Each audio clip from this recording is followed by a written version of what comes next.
Good evening, everybody. Welcome to Modern Day Debate. I'm your host, Ryan. Tonight we have Wi-Fi Gospel versus Flying Spaghetti Auditor. It's going to be a juicy one. Does God exist? We're really excited to have you guys out. Jed for the first time. But to get us started, we have Wi-Fi Gospel. So whenever you're ready, take it away. Awesome. Thank you so much, Ryan, for hosting. Thanks, Jed, for accepting the debate. Appreciate that. So God exists does God exist is the title of the debate. And God does exist because Theonomous epistemology is the necessary precondition for the possibility of knowledge. It's a little bit of a mouthful. I'll get into it. Without God, you're left with autonomous epistemology. You start with yourself, using the necessary tools needed to gather knowledge, and then try to justify those tools by referring back to the very tools you're trying to justify. It goes like this. You're lost in the woods, so you pull out the only compass you own. It points north. And to see if it's trustworthy, you shake it, lay it flat again, and look, it still points the same way. Before I go further, I just want to define both of these terms. Autonomous epistemology is the view that human reason, experience, and sense perception are the ultimate standard for truth. Theonomous epistemology is the view that God's revelation is the ultimate standard for truth. Theonomous epistemology is like this. Before pulling out your compass, you check the evening sky and spot the North Star. You line the compass up with that fixed celestial reference. When the needle disagrees with the star, you immediately know the compass and not the star is off and you adjust course.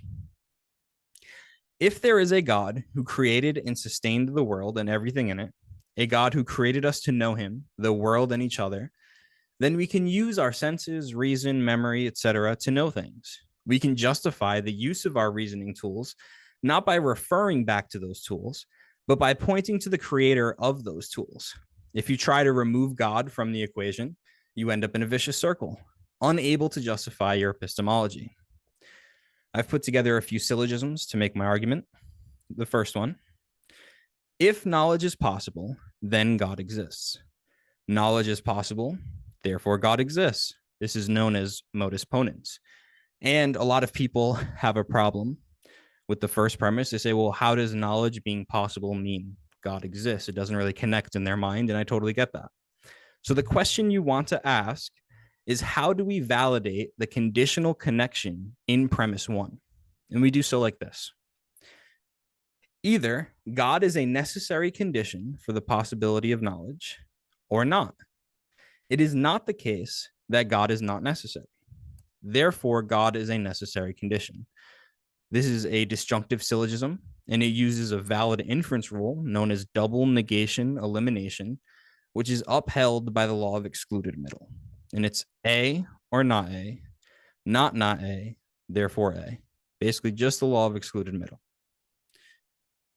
And then the final syllogism I'm going to use is in the form of modus tollens that performs a reductio of all worldviews that exclude God.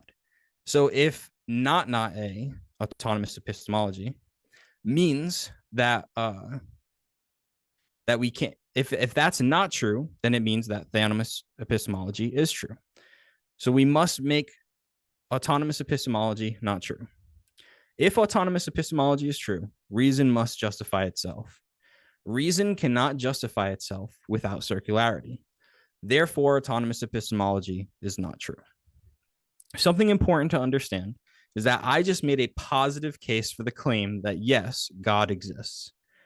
Now it's my opponent's job to try and poke holes in my argument. The only way he can do this is by showing that knowledge is possible without God. Let's quickly talk about how he will try to do this.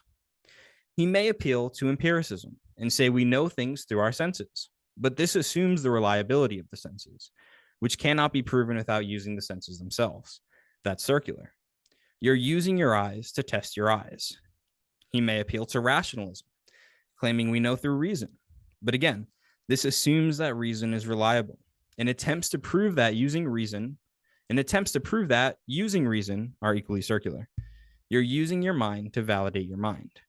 In both cases, empiricism and rationalism depend on the very faculties that he's trying to justify.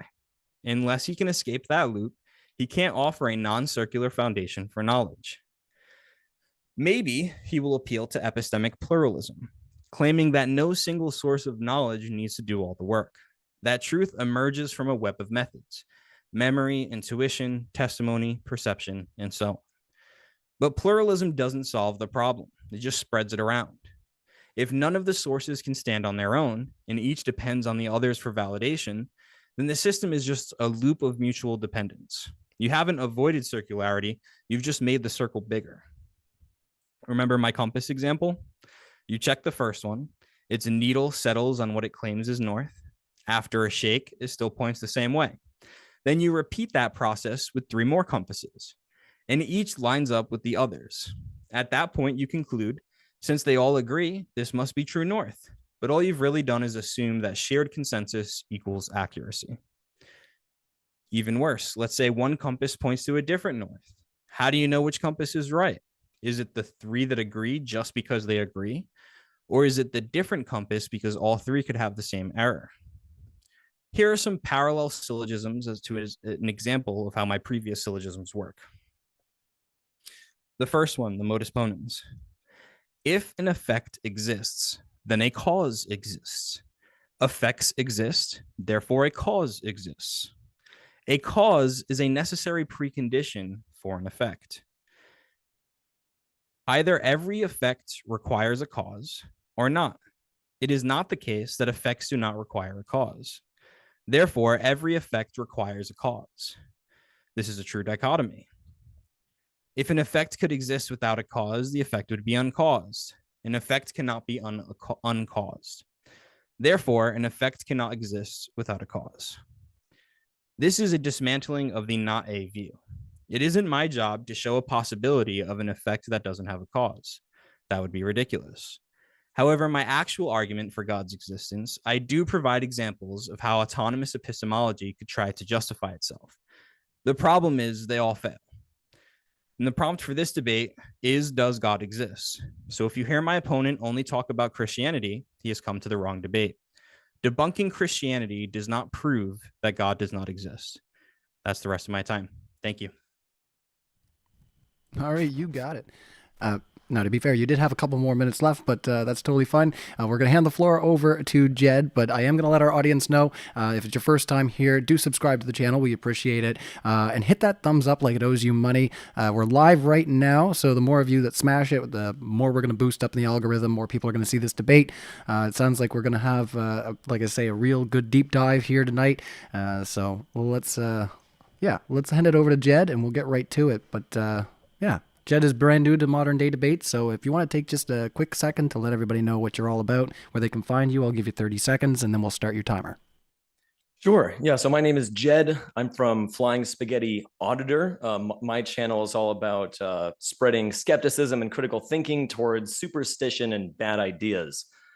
This is my 10th debate, my second one on a neutral platform, my first time ever on Modern Day Debates. It's an honor to be here. Thank you so much for moderating, Ryan, and thank you, Alex, for the debate. I think this should be a lot of fun. So today we're discussing the question, does God exist? Now, just to be clear on my position, I'm arguing in defense of the null hypothesis. I reject the claim that a God exists. That does not mean I'm making the positive assertion that no gods exist. To do so may actually be unwarranted, since the existence of God may be, in fact, unfalsifiable. Unfalsifiability is a characteristic of an incredibly weak claim, not a strong one. If you can't think of any possible way to prove that a God doesn't exist, that's a problem. What do we mean by God?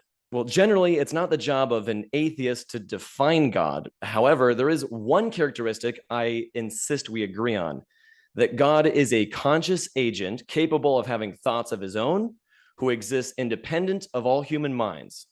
So if you claim the universe is God or God is love, then I'm going to reject your definition, since all you're doing is redefining God to mean something different, which we already have a word for because you don't want to let go of the theist label.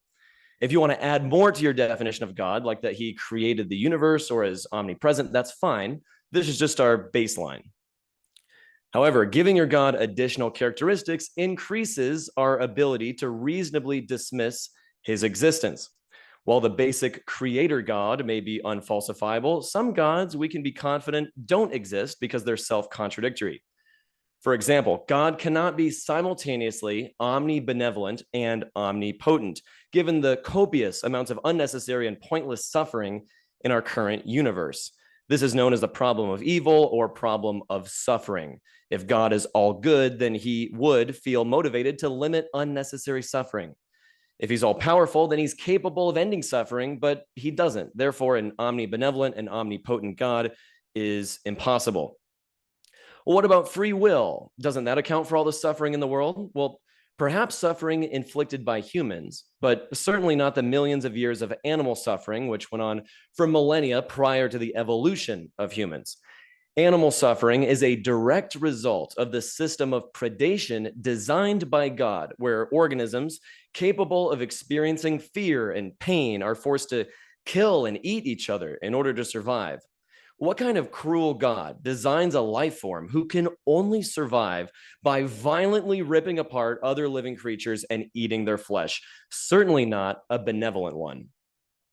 Another God which can't logically exist is one who wants a relationship with us and is omnipotent.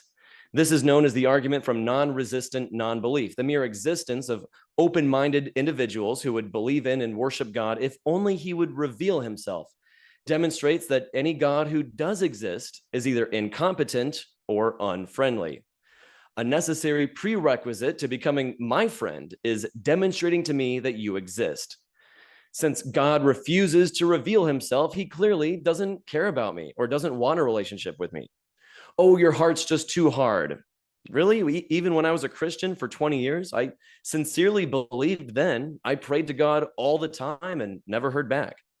Oh, you didn't pray the right way, or you belong to the wrong denomination. It's always a failure on my part, despite Christians never being able to demonstrate God with any actual evidence. Some people claim to have seen God, but conveniently forget to snap a photo. In a world where everyone has a video camera in their pocket, surely someone would be able to catch God by now. Evidently, he's the reigning champion of hide and go seek. These two arguments debunk most traditional versions of God, like the one of Christianity. Despite this fact, many Christians still cling to their religion and justify it with presuppositionalism. God has to exist. Otherwise, you can't account for the laws of physics, logic, morality, or knowledge.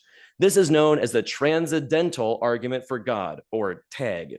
It sounds smart on the surface, but has absolutely no depth whatsoever. It relies on a conflation between descriptive laws and the phenomena they describe.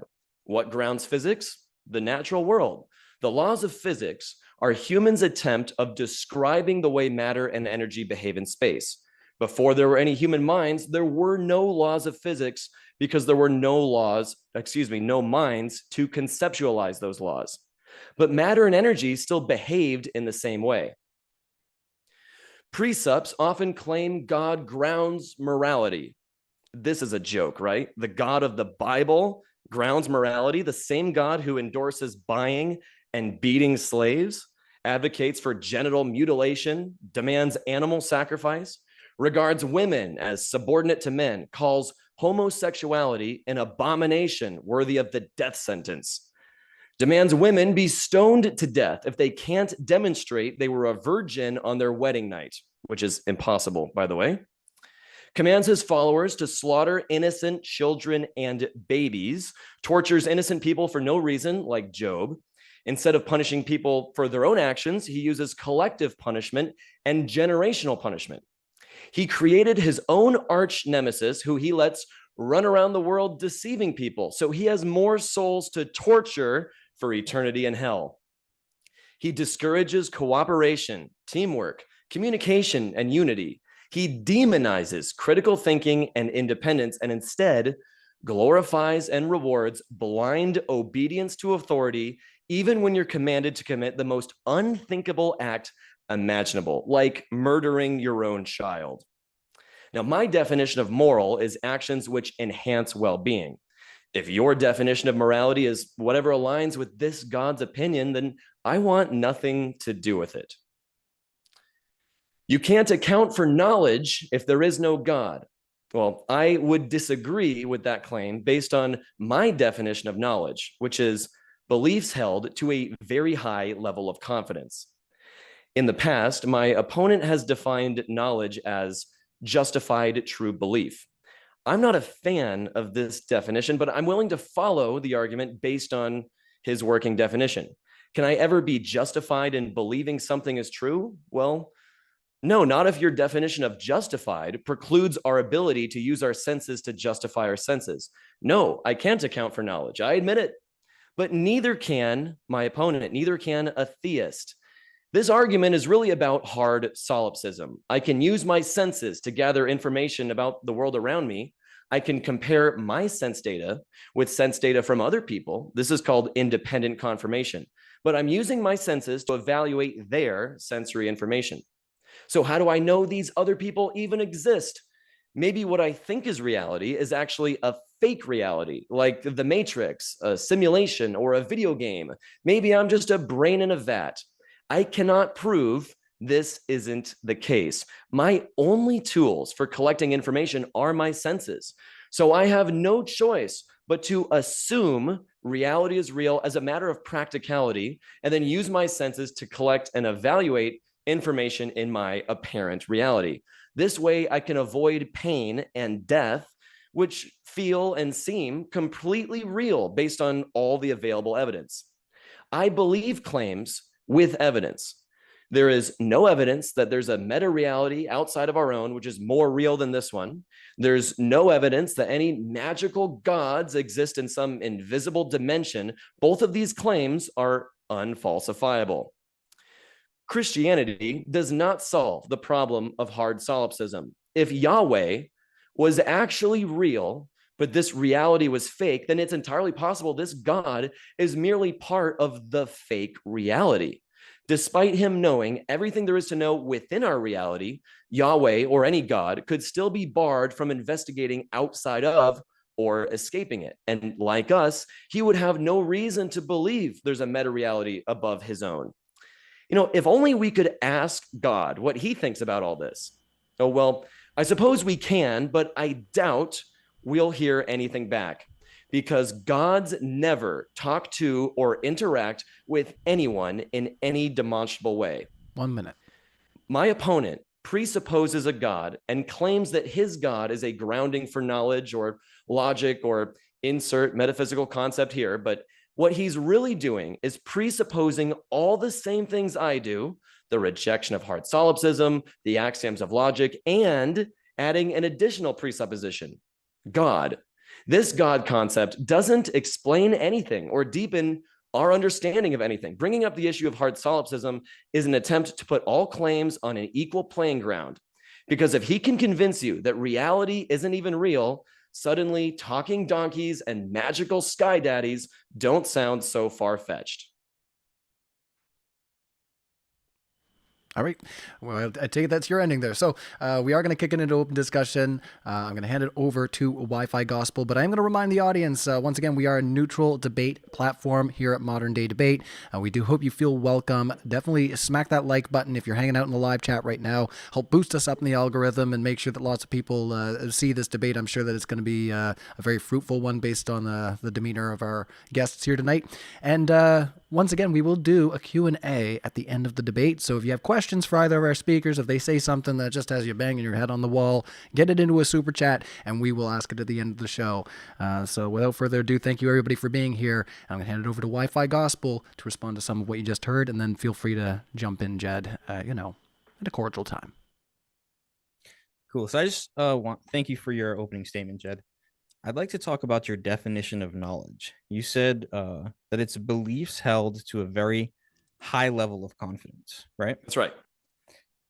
So if I hold the belief of the prompt tonight, that the answer to the prompt tonight, does God exist, is yes, and I've already won the debate, and I have high confidence in that, do I know it? You might say you know it. You might think you know it. People can think they know things and be wrong. But your definition of knowledge is beliefs held to a very high level of confidence. Yeah. Okay, sure. I would say that you know that you have won the debate. if you're very confident that you've already won. In that the prompt of the debate, does God exist, is true. It's yes. Well, just to be clear, people's knowledge can be wrong. So I'm rejecting the definition of justified true belief. So my definition of knowledge is just beliefs held to a very high confidence level. So, millions of years ago or thousands of years ago, people knew the world was flat. People knew that, but that's not the case. So knowledge can be wrong under my definition. Okay. Well, I mean, just to not to say this in a condescending way at all. All of philosophy would disagree with your definition of knowledge, just to put that out there. Every epistemologist, pretty much ever, atheists, most epistemologists are atheists, and they would have a lot of problems. And I'm going to point a few of those problems out. Do you know anything to be true? Under my definition of knowledge, sure. Now, I reject I don't think we can know anything with absolute certainty other than that our own minds exist. So I have to have a mind in order to have thoughts. So other than the existence of my own mind, I don't have absolute certainty about anything, but I have varying degrees of confidence levels. Well, it's interesting because earlier you said that you have to assume that your minds exist, that you can't actually justify it. No, I said I have to assume that my reality is real, but I would say that I have certainty that my mind exists, because whether this reality is real or not, I still have a mind. It's just being fed fake information. Can you explain that? Could you justify that? Yeah. I can't justify that this reality is actually real. I could be a brain in a vat. I could be in a simulation. I could be a character in a video game. But under all those examples, I still have my mind. My mind is the only thing I can be confident, 100% certain actually exists. Because if I don't have a mind, I can't have thoughts. I can't think about whether I have a mind unless I have one. Okay. So what you're doing now is just asserting that you have a mind. I would like a justification for it. Okay. I'm thinking right now, and having thoughts requires a mind. Minds are a necessary component of thoughts. Okay. When you say I'm, that first word, are you assuming the self when you say that? Yeah. Okay. So you're assuming I exist. You're assuming that you have a mind. Yeah. In order to prove that you have a mind. I would say I don't need to assume it because I'm directly experiencing it. But then go ahead. Because when I asked you about the I'm statement, I'm is referring to a self, and that you have this mind contained within the self. So my physical body under hard solipsism could be an illusion. For all intents and purposes, I feel like an ape. I look like an ape. I have a body. I've got 10 fingers, but this could all be fake. And I could just be, my mind could be zeros and ones in some computer somewhere, but then that physical computer would be, or I should say the software in that computer would be my mind. So no matter what version of hard solipsism you can point to, the fact that I'm able to have thoughts means I have to have a mind, whether this reality, this physical reality is actually real. Okay. I don't want to get too caught up on this. I do want to push on it just one more time. This is similar to the cogito. I think, therefore I am, correct? Yeah, exactly. Yeah. The problem is the cogito has been debunked over and over again by many different philosophers by saying exactly what I said.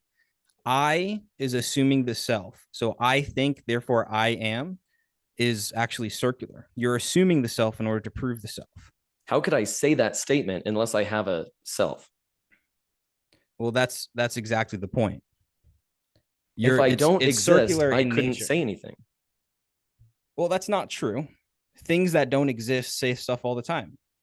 Like what? Certain characters in cartoons, they don't exist in reality. Yeah, but I am, from as far as I can tell. Does a cartoon have a mind? What's that? Does a cartoon have a mind? No, cartoons are just drawings and depictions of characters made by humans. So they're not having actual thoughts of their own, which I am. Right. And I know that because of my direct experience. Okay, here's actually a more modern example. Do you think ChatGPT has a mind? I don't know. I'm not a software engineer, so I don't know. I'm going to jump in here, guys. Not that it's not interesting. Just if you could explain right quick, Wi-Fi, where you're kind of going with this and how it ties into whether a God exists or not, just to try to bring it back into our main topic. Thank you, Ryan. So what I'm trying to do here is get to the fact where Jed has kind of given up all knowledge in the justified true belief sense, except he does go back to this one thing that he says he has knowledge of, that he has a mind, and knowledge in the JTB way, not in his definition. The reason I'm pushing back on this so hard is because of the argument I made in my opening, that if knowledge is possible, then God must exist. And the only way to disprove this, as I explained in my opening, I don't want to go too far into it right now, is if that Jed can prove that knowledge is possible without presupposing the existence of God. And so that's what I'm trying to get out of him now. So, Jed, you have a justified true belief that your mind exists. Yes, I would say that's the only justified true belief that I have. And this is the last time I'll push on it, because I have some other things in your opening I'd like to get to as well. But the only thing that you have given us for that is, I think, therefore I am. I don't think I need anything else. If I could, I'd love to try to steel man your position, and then you let me know if I have it accurate, just so I fully understand it. Go ahead. Yeah, so I can't verify my senses with my senses because that's circular, but you can verify your senses with something else, divine revelation. God is giving you information, and you use this information to validate your sense data. Well, yeah, and I wouldn't say that senses give us infallible knowledge. I would say they give us fallible knowledge, that we can reasonably know things in the falliblest understanding of things with our senses. But yes, the reason that I can validate my senses is only if there is a God who has created us to know him and to know things through our senses. Is God giving you information directly? Like, can you give me can you give me a specific example of something you know because God has revealed it to you? Yeah, so two things I'll say to this. One, it's not necessary for the argument to hold, because the argument is simply there must be a God who can reveal things to us such that we can know them. Otherwise, knowledge is impossible, which is self-contradictory. But just for an example, I would say the fact that he exists is a direct experience, because not only has he made everything, but he sustains everything and he's within everything. How do you know that? How do you know he made everything? Right, because if he didn't, knowledge would be impossible. Well, you're just saying that, but no. How has God revealed to you that he is the creator of everything? Again, God has revealed things to us such that we can know them for certain. If God has not created everything, he would not be able to know everything. If God cannot know everything, he cannot reveal things to us that are indefeasible, meaning that they could not possibly be wrong. The reason he couldn't do that is because if he didn't know everything, he wouldn't know all the defeaters for a claim, right? So if God does not reveal to us things that are indefeasible and would count as true knowledge, then we wouldn't be able to know anything, which is, again, self-contradictory. Maybe I'm just missing something, but can you give me like one specific example in like the physical world? Like, you think right now that you're in a debate. Has that been because of your sense data? Has that also been verified by God? Like, did God tell you you're in a debate as well? No. So like I said before, I know that I'm in a debate under the fallibilistic interpretation of things, right? There's fallibilism, there's infallibilism. Christianity doesn't see, or I don't see a distinction between infallibilist and fallibilist like most people do. I think both of them are useful. Fallibilism states that there are things that you can know which you're not certain of. You would fall into that category with your definition of knowledge. Infallibilism says you can only know things that are infallible, that you cannot be wrong about, like your mind example that you think you can't be wrong about. So I hold both in the sense that I think there are things we know infallibly and there are things that we know fallibly. And I think most people are coming around to that position because it's more reasonable. Now, as for your question, I know I'm in a debate, yes, by using my senses, yes, by using my reasoning, and this is fallible knowledge. Could I be wrong about it? Sure. There's a high likelihood that I'm not wrong about it. The reason that I can trust my senses at all, that I can justify them, being able to use them, is because there is a God who has created me and in a intention in order for me to know things with my senses. If that's not the case, you cannot justify your senses. Yeah, I already admitted I can't justify my senses. Right. So I can't disprove hard solipsism, but you're just asserting that your belief that God created everything and gave us the ability to have knowledge makes it so, but you haven't demonstrated that in any way. Right. So demonstrations don't have to be empirical, correct? Can you give me, well, maybe, I don't know. I tend to believe things that have empirical demonstrations. But you believe all sorts of things that don't have empirical demonstrations. Like what? Like human rights. I would say I believe, not to go too much of a sidetrack, I believe that humans should have rights because I experience empathy towards other people and want to promote well-being. Right. But I don't think a human right is something that exists transcendentally or out in the cosmos somewhere. I don't think it's a thing onto itself. It's just something that humans made up. Right. So there's no empirical demonstration of the actual human right. I don't think a human right is a thing that exists. It's just ways that we treat each other and ways that we say we have to treat each other. So human rights don't exist. Not in a physical sense or not onto themselves. Human rights are not something that humans discover. These are something that humans create. So these are abstractions made by humans. Right. In the same way that God is just an abstraction. He's just a made up entity that doesn't actually have any physical or tangible reality to him. He's not real, or there's no reason to think he's real, I should say. Okay. The reason I asked about the demonstrations is because you do believe that things can be demonstrated through logical arguments, right? Can you give me an example? Sure. Socrates is, if Socrates is a man, Socrates is mortal. Socrates is a man, therefore Socrates is mortal. Is that a demonstration that Socrates is mortal? No, because in order to believe that Socrates is let's say we need more evidence than just that argument that Socrates was a real person. And just saying he's mortal, he could be a fictional character. So if I say Batman is a man, men are mortal, therefore Batman is mortal, I mean, that it's a valid syllogism, but it's interesting. It's not talking about anything that's actually real. If we can't use logical arguments to demonstrate things, then why did you earlier say that God's omni attributes are self-contradictory? Are you saying that doesn't actually demonstrate anything? Well, we can't believe that I guess what I'm trying to say is that we can't believe Socrates exists simply because we can plug his name into a valid syllogism. We need evidence beyond that. Right, but that the argument itself had nothing to do with that. But if Socrates is a man, then he's mortal. Socrates is a man, therefore he's mortal. I can be convinced of claims based on logical arguments. But we can't know them to be true. We can't be absolutely certain about any claims. Are you absolutely certain about that? No. Okay, so you could be wrong that you can't be absolutely certain about any claim. Could you be in a matrix right now? Please answer my question first, and I'll answer. Sorry, what was the question?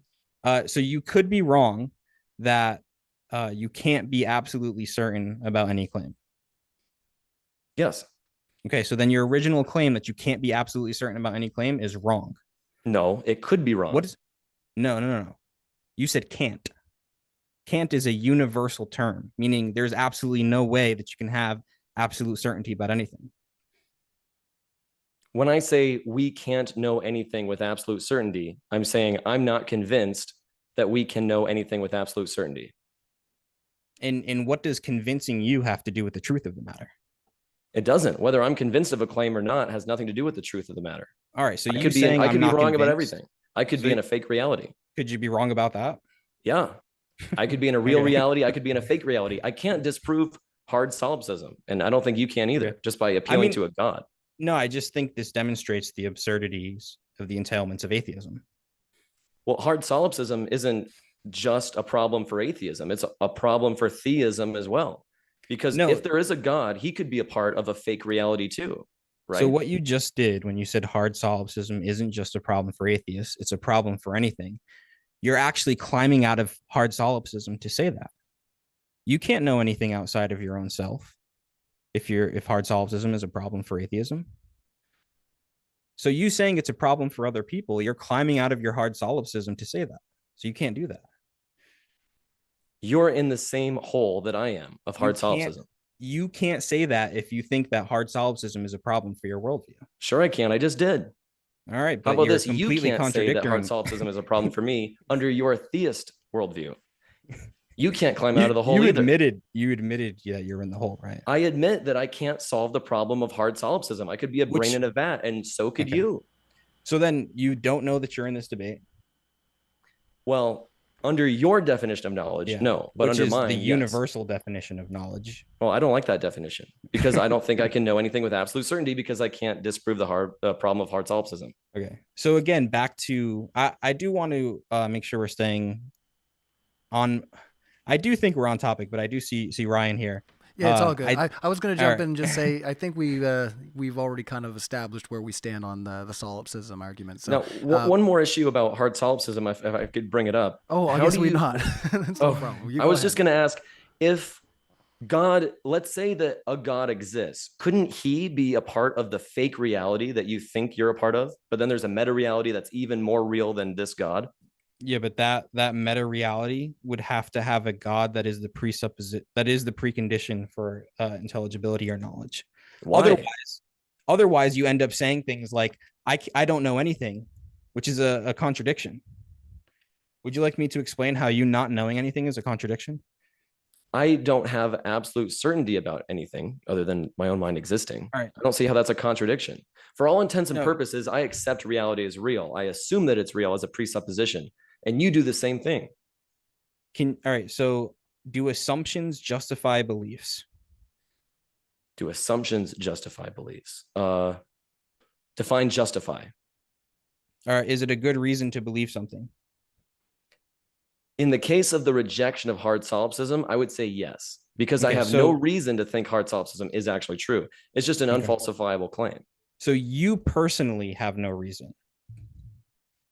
The reason I reject hard solipsism is because I experience pain and I look around at other life forms that are evidently real as far as I can tell. They seem to experience pain. They seem to experience death.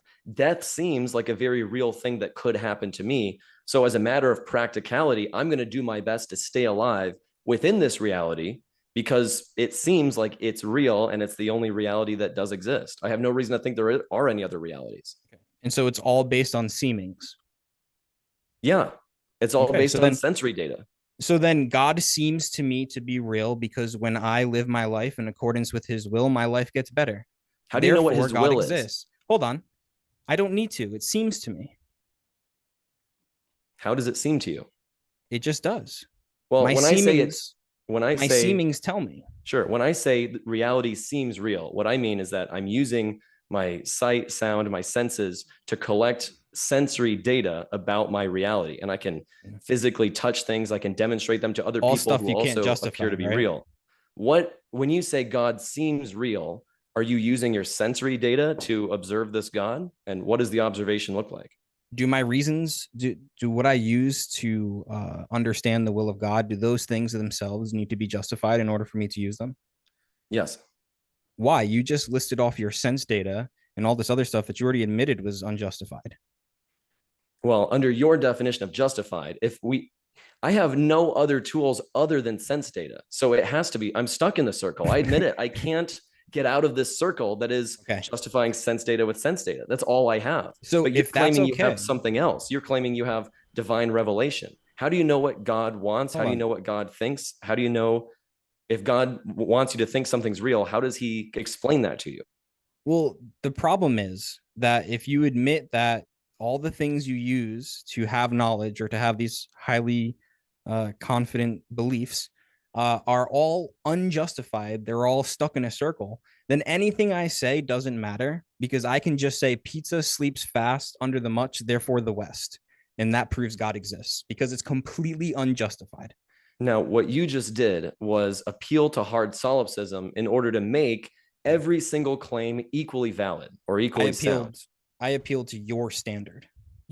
What you did was say, if you can't demonstrate that hard solipsism isn't real, that your reality is really real, then anything I could possibly make up is also real, like a God. You could just make up a God and assert that he's real. And that seems like that's what you're doing. The words hard solipsism never came out of my mouth. Here's the thing. They came out of mine, but that's what you're describing. No, you said that you can use your senses to come to true beliefs or knowledge, right? I can use my senses to gather information about the reality that I appear to be living in.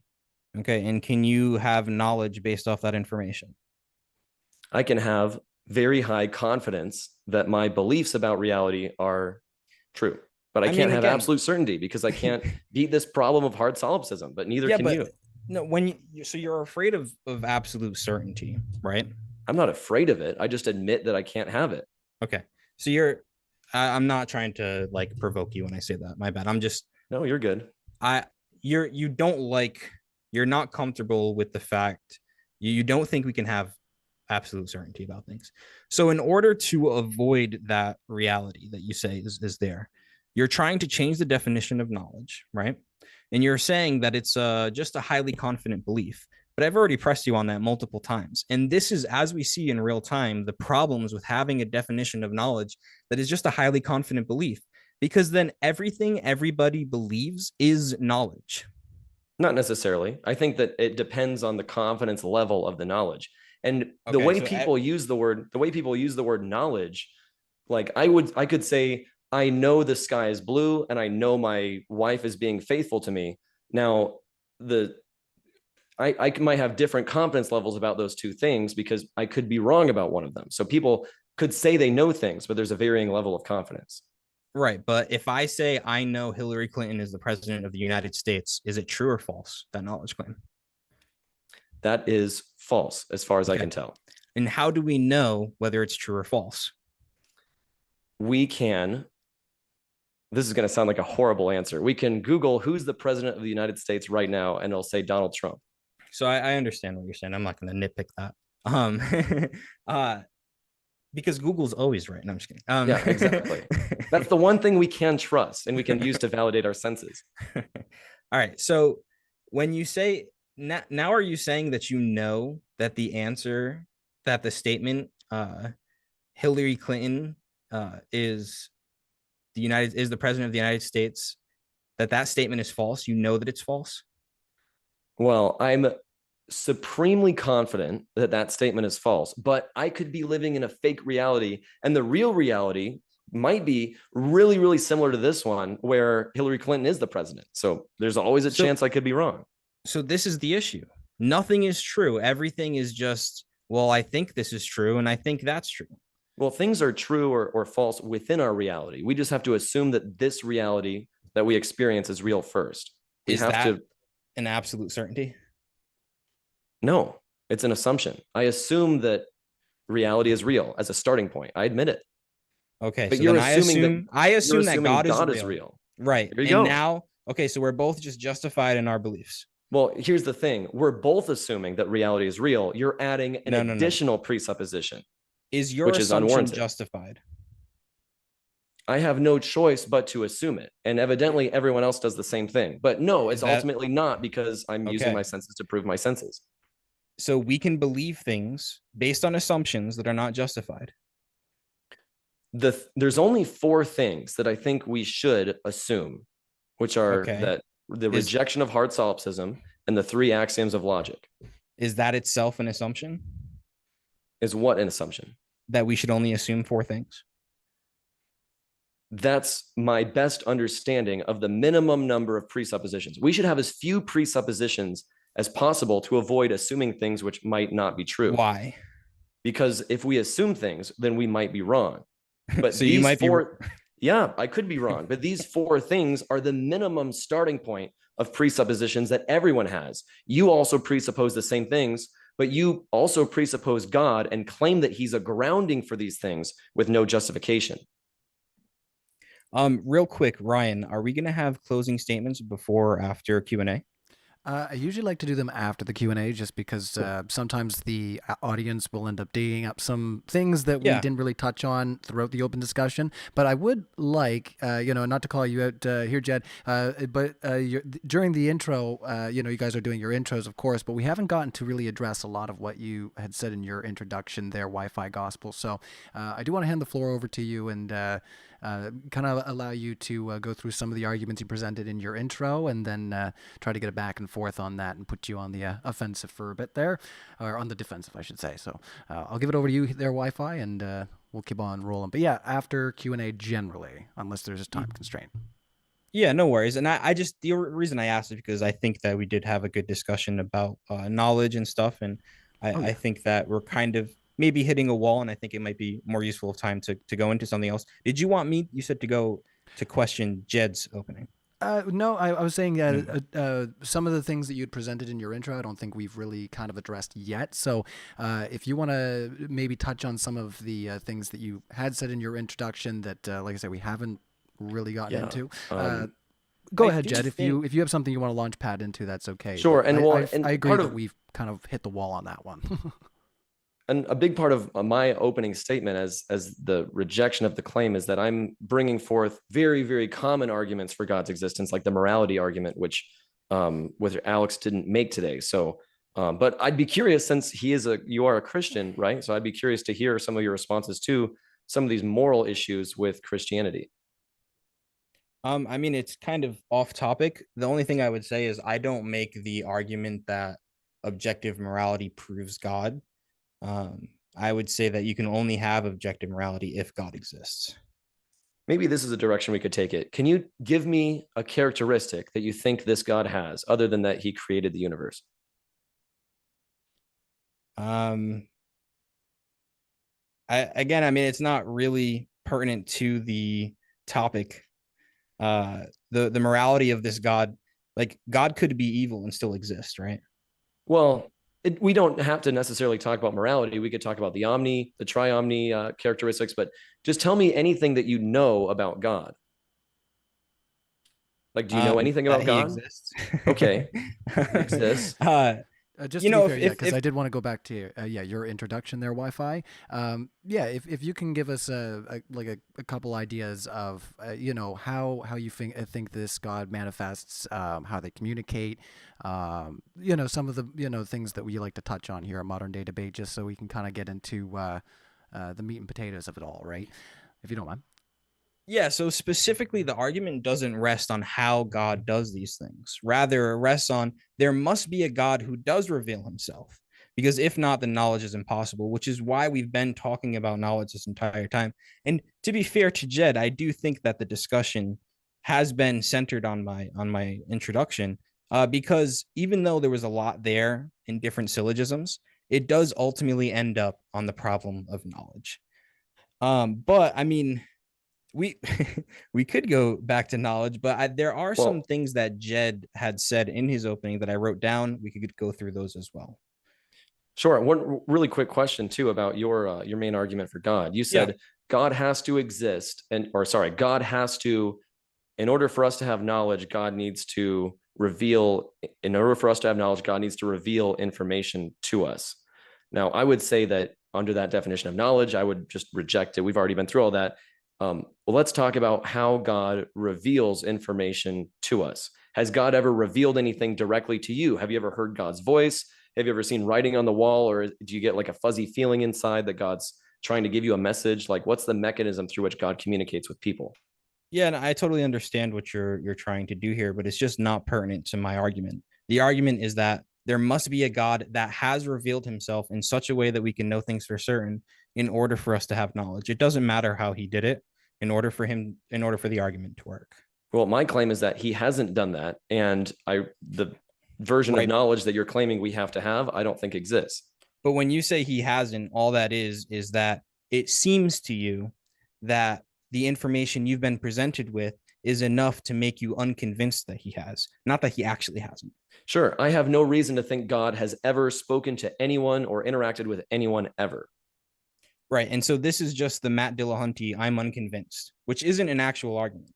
Well, you haven't presented any examples of how God reveals himself to people. No, I presented an argument that you've been unable to defeat.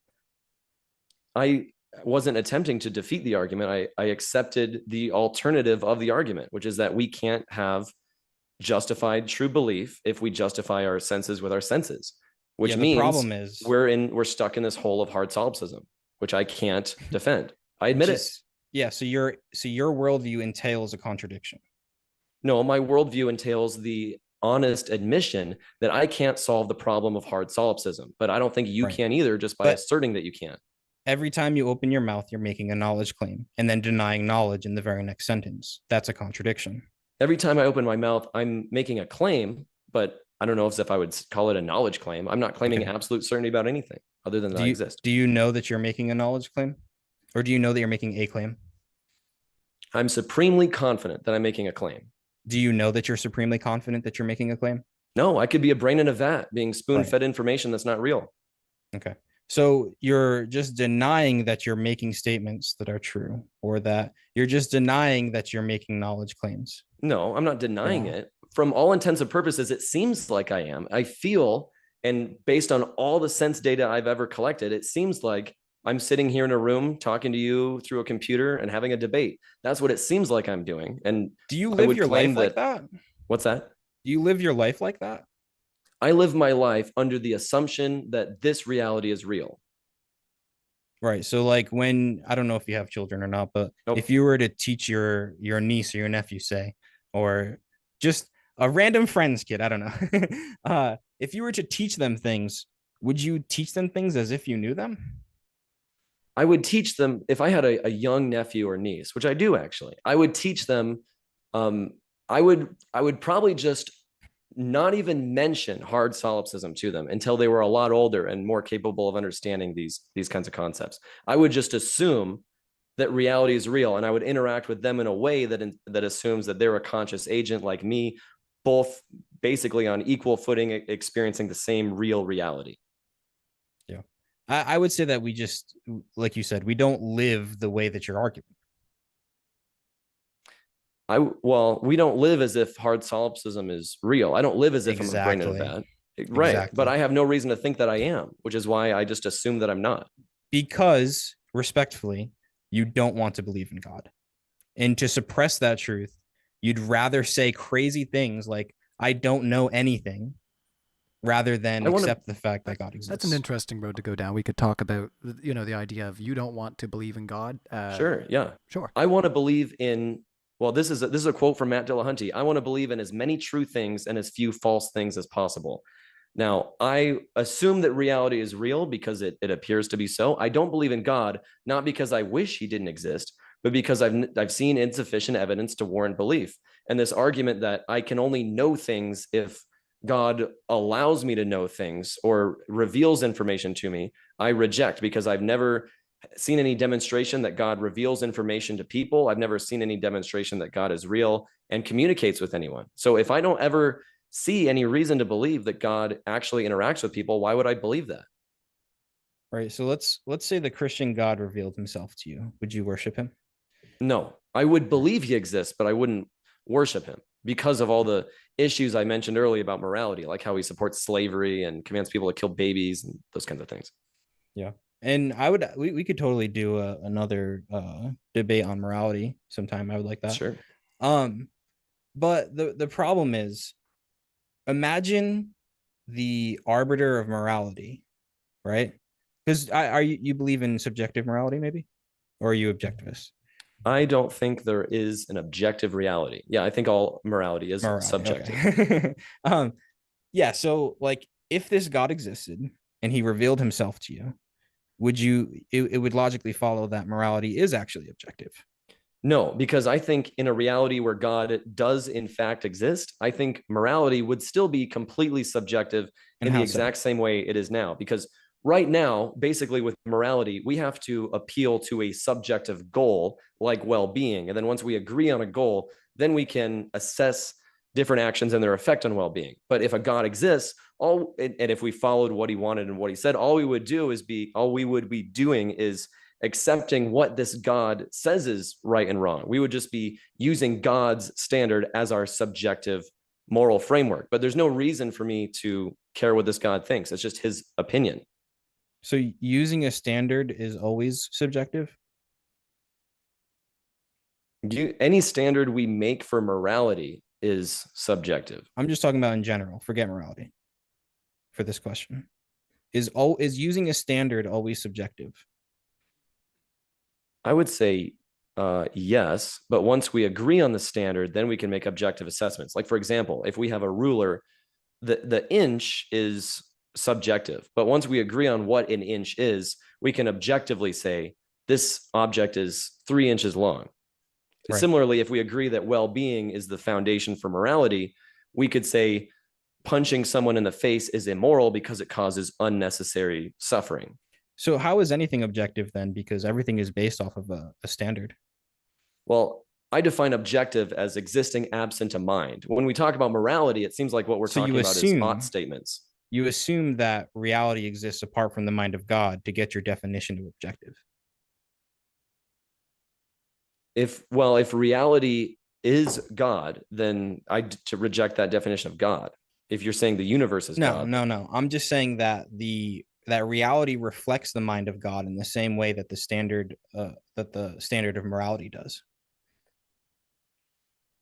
If God's standard of morality is that we should run around killing baby Canaanites and drowning puppies and that's a red herring. Having slaves, then I want nothing to do with what he considers morality. Let me put it this way. Instead of trying to convince you that under Christian morality, it is objectively true, that morality would be objective. Instead of trying to do that, because I don't think I'm going to be able to.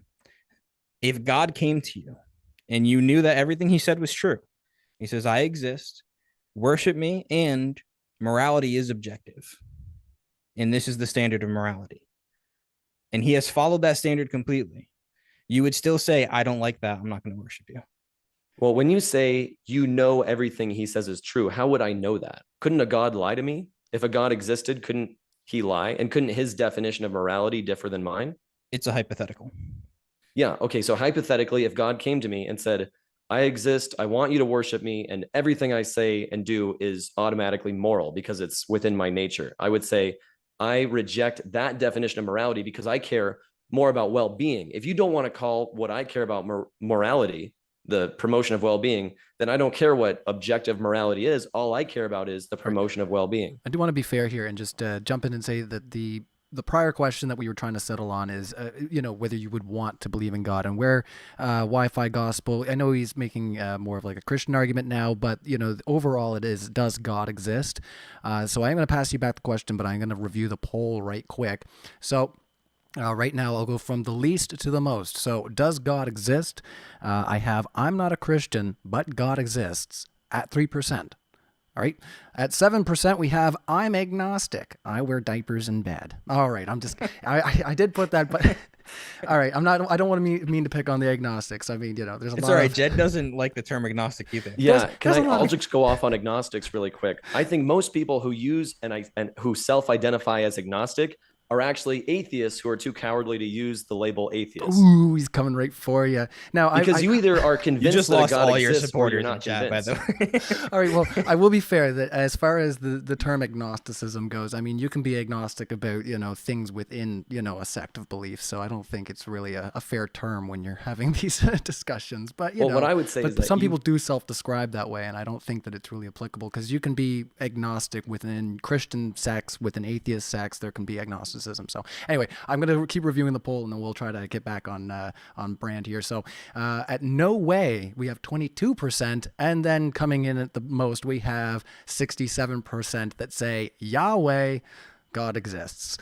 All right. That's my little stupid pun for the night. Okay. I'm a dad. Nice. I get away with it. All right. Once again, if you're hanging out in the audience, smash that like button. And I'm going to go back over to Jed and just say, so the question that was posed was, would you want to believe in God? So let's say that all beyond what we currently have as far as, this built argument for Christianity, if it was just a general God and let's say everything sounds great on paper, you're looking at it, you're like, this is great. That's fantastic. Is there a part of you that would still want to kind of push against that because of the authority of it, or kind of give us a sense of if there is a part of you that doesn't want to believe in this structure? I think that I want to believe in whatever is true. Whether I worship God or believe in God are two completely separate questions. So if there is a God, then regardless of how moral this God is or what religion he's associated with, I would want to know the truth about whether he exists or not, or I would want to have confidence in the proposition that he exists if he does in fact exist. But whether or not I would follow what this God wants me to do or worship him is a completely separate question. Now, if there was a God who who I really liked and was a real moral guy and a real nice dude. I don't know as if I would worship him, because I think just the idea of worship is kind of it's just like a toxic way to behave. Worshiping something seems to me like you're degrading yourself. It's like I'm putting this thing of so high value, I can't possibly ever acknowledge the possibility that it could be wrong or it could be immoral in any way. So I think that worship is unhealthy, even if it's worshiping something good. Well, let's go down that avenue then. I think we can definitely spend some time talking about worship. So, yeah, Wi-Fi, your thoughts? On worship in general, I think that obviously humans were created to worship. I think you could even make the argument from an evolutionary standpoint, because of how much worshiping we've done over the last, I don't know how long we have documented of it, probably 10,000 years or something like that, of just straight up worship. Like the idea of somebody not worshiping a deity is fairly new. So I think whether it's God created us to worship him or evolutionary we're designed to worship, I think that if you replace God, if you deny God, you end up worshiping something anyway. Whether that be yourself, your family, money. Worship comes in all kinds of different ways. Let's see, Alex, you said that you're convinced humans were designed to worship because we have worshipped a lot in the past. No, Now, no. oh, sorry, maybe That's I like a misunderstood. starting point that I believe humans are created to worship. That's not like an argument that they are because we have worshipped. I'm just saying, like, Oh, maybe okay. evolutionary, it could possibly be a good argument that it seems like that's in our DNA. You could say that any behavior that humans participate in is in our DNA or because of evolution. But I don't know as if that's necessarily a good argument, because humans behave in all sorts of crazy and atrocious ways. Like humans own slaves and kill each other. And I don't think you or I would say that humans were designed to kill each other or own slaves. You don't know how hard it is for me to hold back on the slavery stuff, because I could go for days on the slavery stuff, but this is not that debate for that. It We can could always be. have fun with it. I don't know. I'm not opposed. We We can have could fun. do a real quick a real quick Listen, 5 minute Why slavery. wouldn't we? I mean, come on. Everybody's doing it. I mean, if you want, it seems like, look, my main argument was about knowledge, and I'll say more about it in my closing statement. But we hit the knowledge topic with a hammer quite a few times. I mean, if you want to talk about slavery, Sure. Well, since you're a Christian, so I assume that you think that it's okay to own slaves and beat slaves. Before you start framing his worldview, let's let Wi-Fi, make his case before we start saddling him with other things that might be pertinent. I am a Christian. For anybody interested, I was a Protestant Calvinist for 10 years.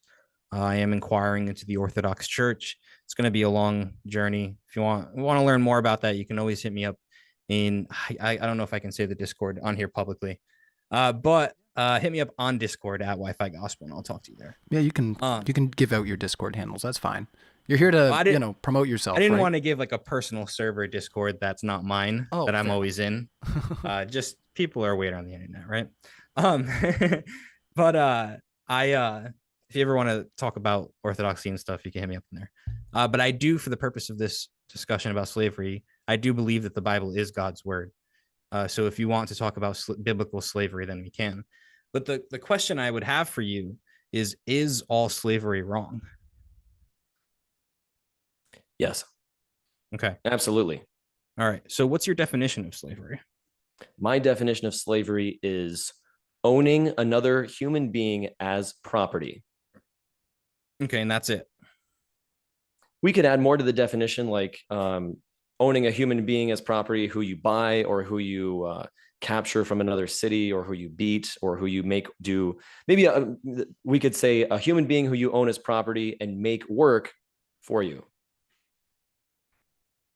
Okay.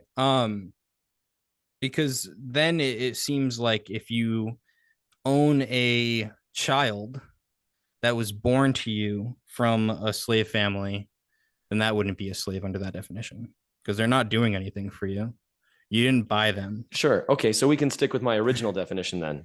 A person who you own as property, that's a slave. Okay. What does it mean to own someone as property? The same thing it means to own a cow or to own a piece of farming equipment. You own a tractor. So this tractor is mine. They're not an autonomous agent. They cannot quit whenever they want. They do what I say. And if they don't, then I'm going to beat them with a rod. Okay, so does that mean you can do whatever you want to them? No, not under the biblical law. No, I'm just saying under your definition. Well, under my definition of a slave, it's just someone that you own as property. Okay. So can the state can a state own property? The state can own land as property and other things like cars. Sure. In a prison system, does the state own the prisoner?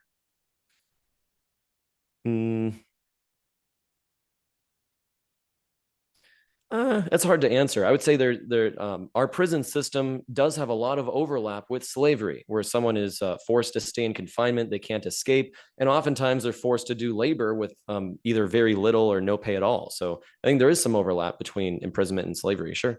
So even if prisoners aren't forced to do labor, a lot of that stuff is like down south in America where they do like, you're up at 6 a.m., you're working the fields, or there's going to be problems. You're going in the hole, right? But even if they're not forced to labor, ultimately labor is a means to get something, right? To get wealth in some sort of way. Like they don't make people work just to work for the sake of work. They make people work to gain something from them.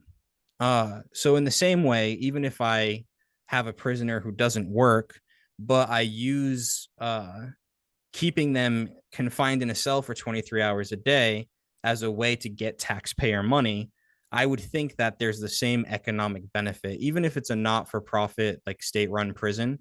There's still job creation. There's still plenty of people getting paid. There's still contractors making money doing work at the prison. There's tons of economic gain inside of even the state-run public prison system, right? Sure, yeah, and there's a lot of corruption where prisons want more prisoners, so then they're in cahoots with, say, law enforcement to arrest more people and judges to convict more people of crimes worthy of getting them in prison. So yeah, there's tons of corruption in our government, absolutely.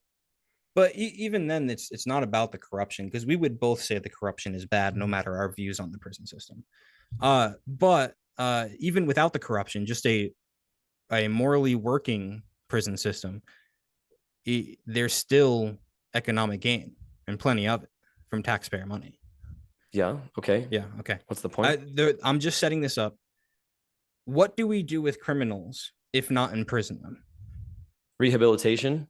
Okay. Financial fines. Is that not, wait, just financial fines? You would be okay with like a murderer just getting like $100,000 fine? It depends on the severity of the crime. If someone jaywalks, then I think they deserve a less. They could get off with a financial fine, sure. But let's say heinous crimes, rape, unaliving people, that kind of stuff.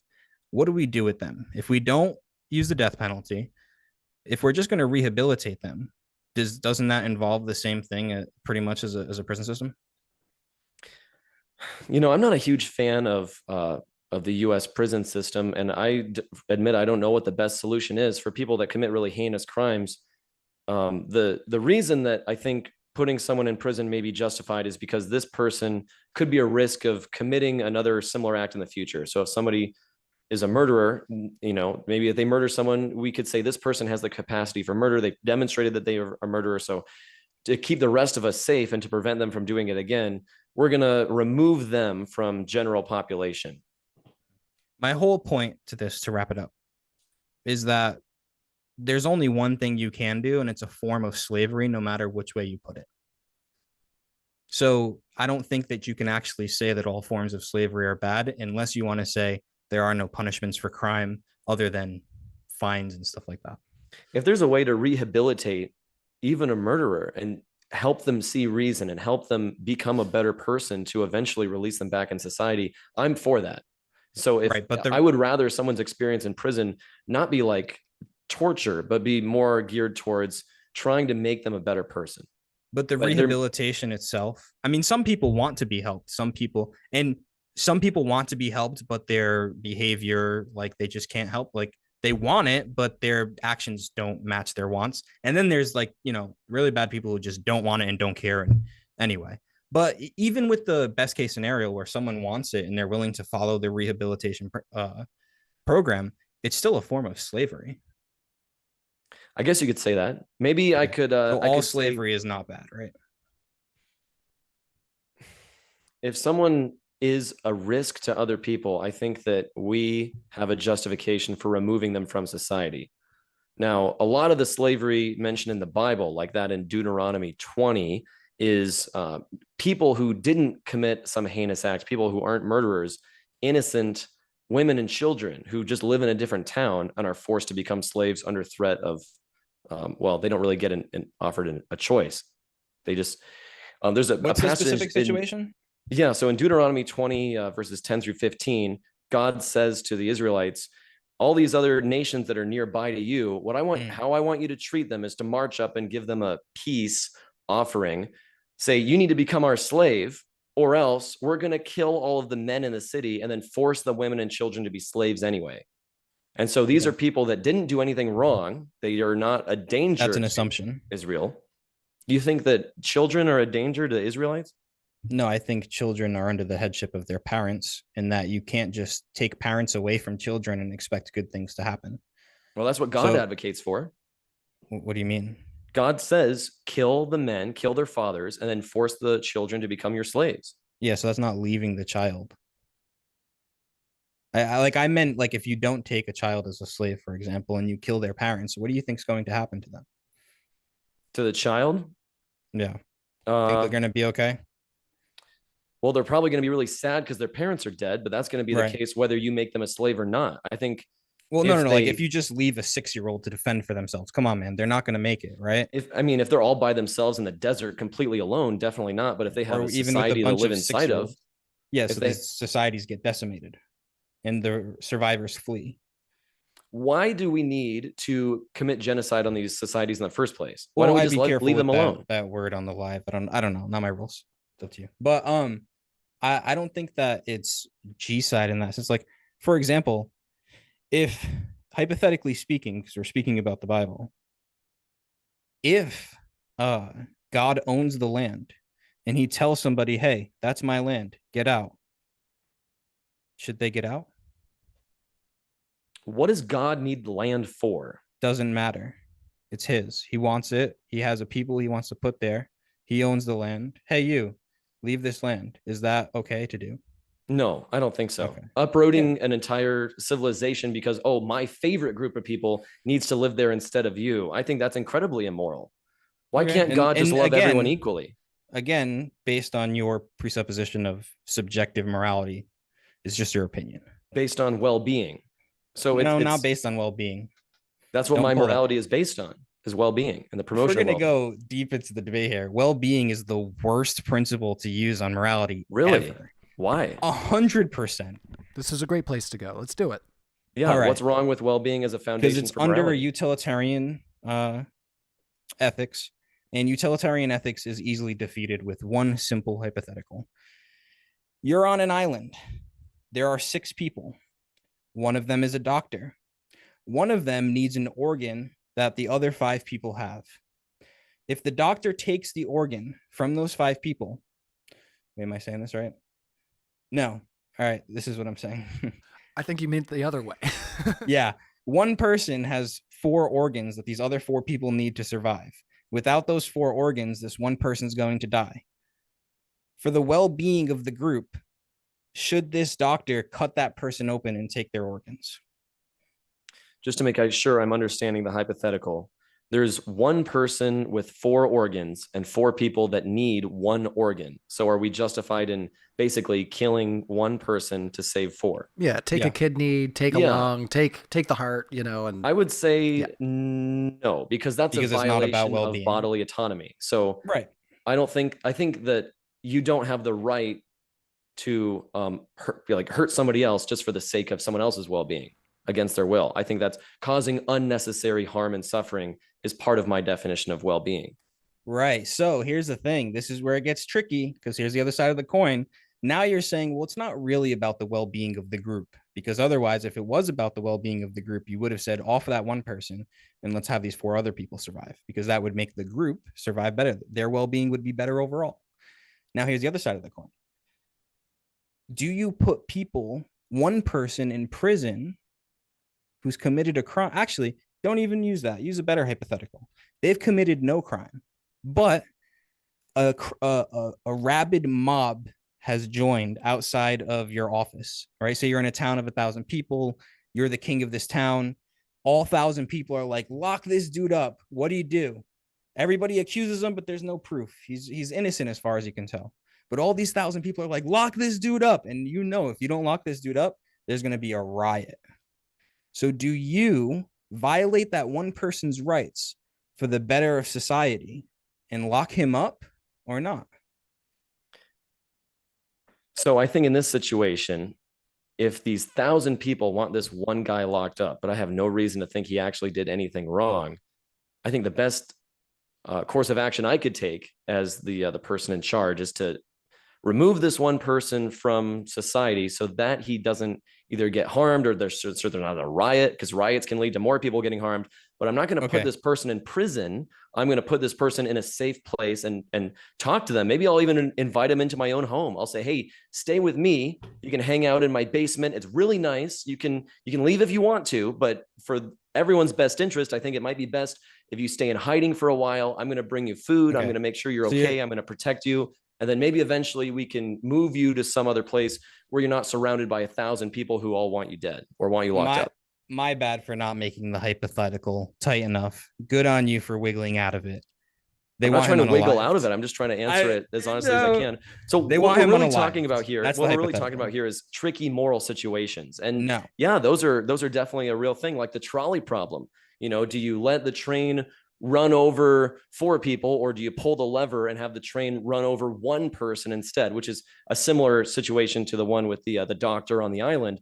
Do you kill one to save 4? And it's a hard question. And I think our personal biases come into these questions a lot, where let's say one of the people I'm saving is a close friend. I would be more likely to save a close friend than I would 4 strangers. So all of us humans operate under these circles of what's the word I'm looking for? Like, we're tribalistic creatures. So we want to protect our in-group. And then the further out you get, the more strange people are, the less I get what you're saying. Care about them. So just to confirm though, if the hypothetical was that they want him unalived, what would be your answer? Same answer. If they want him unalived, I would invite him into my own home and try to protect him if I had no reason to think he did anything wrong. So you wouldn't violate the rights of one to better the well-being of society? As far as the society is concerned, he's gone, but I could make society happy and protect the guy at the same time. Hypotheticals are meant to test your logic, and they can be framed in whatever way possible. The reason I say, I'm not trying to accuse you of anything, but the reason I say you're wiggling out of it is because of these answers like this. So in the hypothetical, you have 2 choices. They surround him. They have the town surrounded. They know where you live. There's nowhere this guy can hide. Off him or don't off him. If you don't off him right there, right now, they're going to riot. It's a tough question. No, I don't know. You don't, because you don't violate the. Maybe there's some way I could convince these people that he is innocent. Maybe I could say, hey, we're going to have a trial. There's going to be a trial next week. And then in preparation for the trial, maybe this guy goes missing and now he's in a different town, courtesy of me helping him escape. Or maybe we do have a trial and properly demonstrate that he didn't do anything wrong or fail to convict him of doing anything wrong. The reason that it seems like you're wiggling out of the scenarios, because you're not, like, hypotheticals, I said, are meant to test your logic. You're not really allowing the hypothetical to test your logic, but we'll move on. The other side of the coin, it seems like the whole point of the hypothetical is like, what if the well-being of, given well-being is our foundation, what if 2 people's well-being comes in conflict? Or what if you have to harm one person to help a lot of people? And it's, these are tricky situations. I admit it. And morality has a lot of gray area, which is where discussion and debate come in. And I'm not claiming to be an expert on every single moral situation. I'm just saying, I think we should consider well-being as our highest priority and try to preserve it at all costs. And then we should have conversations and discussions about these tricky situations when they come up. I understand. And now, so the other side of the coin, though, is you are willing to forcefully rehabilitate people and violate their rights to benefit society if they've done something wrong. I think that if somebody lives in a society and commits a crime, they have forfeited their right to freedom. Right. So it's not just well-being. What do you mean? Well, because now you have all of these qualifiers that include these made-up things that you talked about earlier. Well, society is really complex. When you get millions of humans living in a small space, we've got to come up with a really complex legal system in order to keep everyone as safe as possible and promote as much well-being as possible. And there's no perfect utopia. So there's going to be situations where, we have to pick the best of a bunch of bad options. Sometimes a situation arises where there is no perfect option and we just have to pick the least evil. Which is why utilitarian ethics, with the util being well-being, is almost as bad as your definition of knowledge. Well, and how would you answer the same situation? If let's say God exists in this universe, and then there's 1,000 people who all want this one guy unalived, but he didn't do anything wrong from your perspective, what would you do? I wouldn't unalive the guy based on the duty to protect him. And if the town riots, the town riots, because my ethic isn't about the well-being of society. My ethics are how am I going to be judged by God for my decisions? What are my duties? What if God told you to unalive a guy who you had no reason to think did anything wrong? Well, then I would assume if I did know that this was God telling me this, I would assume that God has a morally justified reason for me doing so. And if it was God that told me this, then I would do it. Even if it was a small child or a baby, you would unalive a baby if God told you to do it. If God had a morally justified reason for doing something, then it wouldn't be bad, would it? I don't think there can be a morally justified reason for unaliving a baby. You want to go hard on me for these hypotheticals, but you throw them right back. So don't be hypocritical. I'm not trying to say you can't. Do you think there is no logical reason in which unaliving a child could be morally justified? I've actually thought about this before. Here's one situation that I've came up with where unaliving a child might be justified. Let's say this child is being attacked by a horde of zombies and you have a weapon with one bullet in it and a clear shot to their head, and you're in a situation where there's no risk to yourself. Now, you could try to shoot one of the zombies, but it's not going to help because there's hundreds and hundreds of zombies attacking this person. They're slowly ripping his flesh off. He's having so much suffering. He's going to die in a couple of seconds anyway, or maybe a couple of minutes. You could shorten his life and limit his suffering by putting him out of his misery early. So that might be one situation I can think of. But generally speaking, when we're talking about just some kid wandering down the street who I have no reason to think is in any immediate danger, or who's not, there's no reason to think his life couldn't get better or he couldn't experience happiness. No, I don't think there's any reason to kill some random innocent kid. So you can think of a morally justified reason, but you don't think that God has morally justified reasons for when babies were unalived in the Old Testament? No, in the situations described in the Old Testament, I don't think there is a morally justified reason, because a lot of the babies who God commands. So you're smarter than God. I wouldn't say I'm smarter than God. I would just say I'm more moral than God. Yeah. So you actually, know all of the situations, all of the realms that would exist in this world where God exists. You know all of the complexities about the world, and because of that, you can make better moral decisions than God. The Bible describes the situation in which children are commanded to be slaughtered. Yeah, sure. But that doesn't give you all of the variables. It doesn't tell you about the future. It doesn't tell you about the past. It doesn't tell you about other realms where other things are happening. There is no good access to. Do you think there's no good justification for what? I don't think there's any good justification to unalive a baby or a child in. What was your hypothetical about then earlier? About the zombies? Yeah, that's not in that specific situation, we can see the situation and clearly there is a good reason. Observe. Yeah, in that situation, sure. But in the situations described in the Old Testament, like in Deuteronomy 20, if you get a society living next door to you, there's no reason to think that these children are experiencing nothing but suffering and will be dead in a few minutes anyway. So let's let them live their life. Compared to this God, obviously you don't believe in him, but the God the Bible describes, all knowing, right? Obviously, eternal, right? Not bound by time. Compared to this God, how much knowledge of the circumstance would you have compared to him? Less. A lot less, right? Sure. Like we couldn't even measure the amount less. So if you know a lot of things, then it's okay to unalive children? No, but for you to say, I don't see a moral justification, so therefore there can't be a moral justification, when I know 0.001% of the context that God does, seems a little bit arrogant to me. How do you know that God has a good justification? Well, see, you don't like hypotheticals, do you? Lay it on me. What's the hypothetical? I just asked a question. Answer the question. Yeah, so how do you know God exists, has a good justification? Just because he's smart doesn't mean he has a good moral justification for unaliving a child.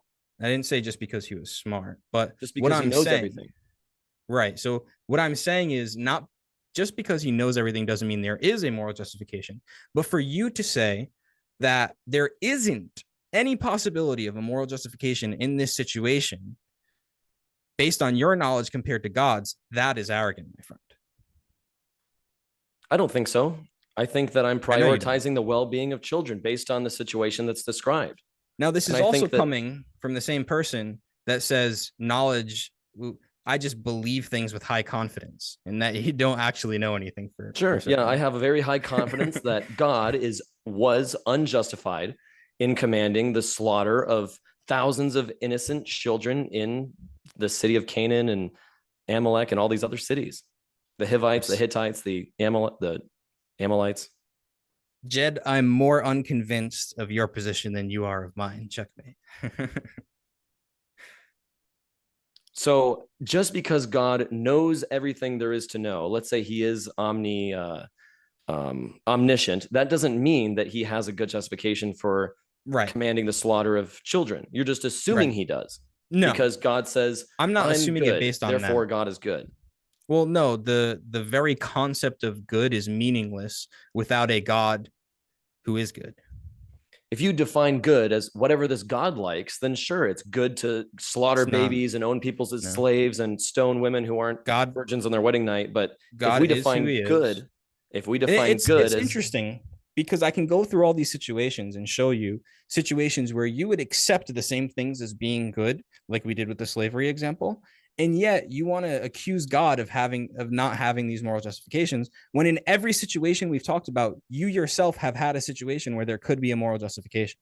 That is wild to me. Well, you're fabricating a different situation than the ones described in the Bible. So like when God says you may capture people as slaves and force them to do forced labor for you under threat of death, that's a different situation than taking someone who's committed a heinous crime and making them a prisoner. That's a completely different situation. I followed up with that with the idea that just because you don't have nearly the amount of knowledge and context of a situation than God does, you saying there isn't a moral justification for that situation doesn't actually say anything. Yeah, and just because God has more knowledge and context surrounding the situation does not mean he has a moral justification for his actions.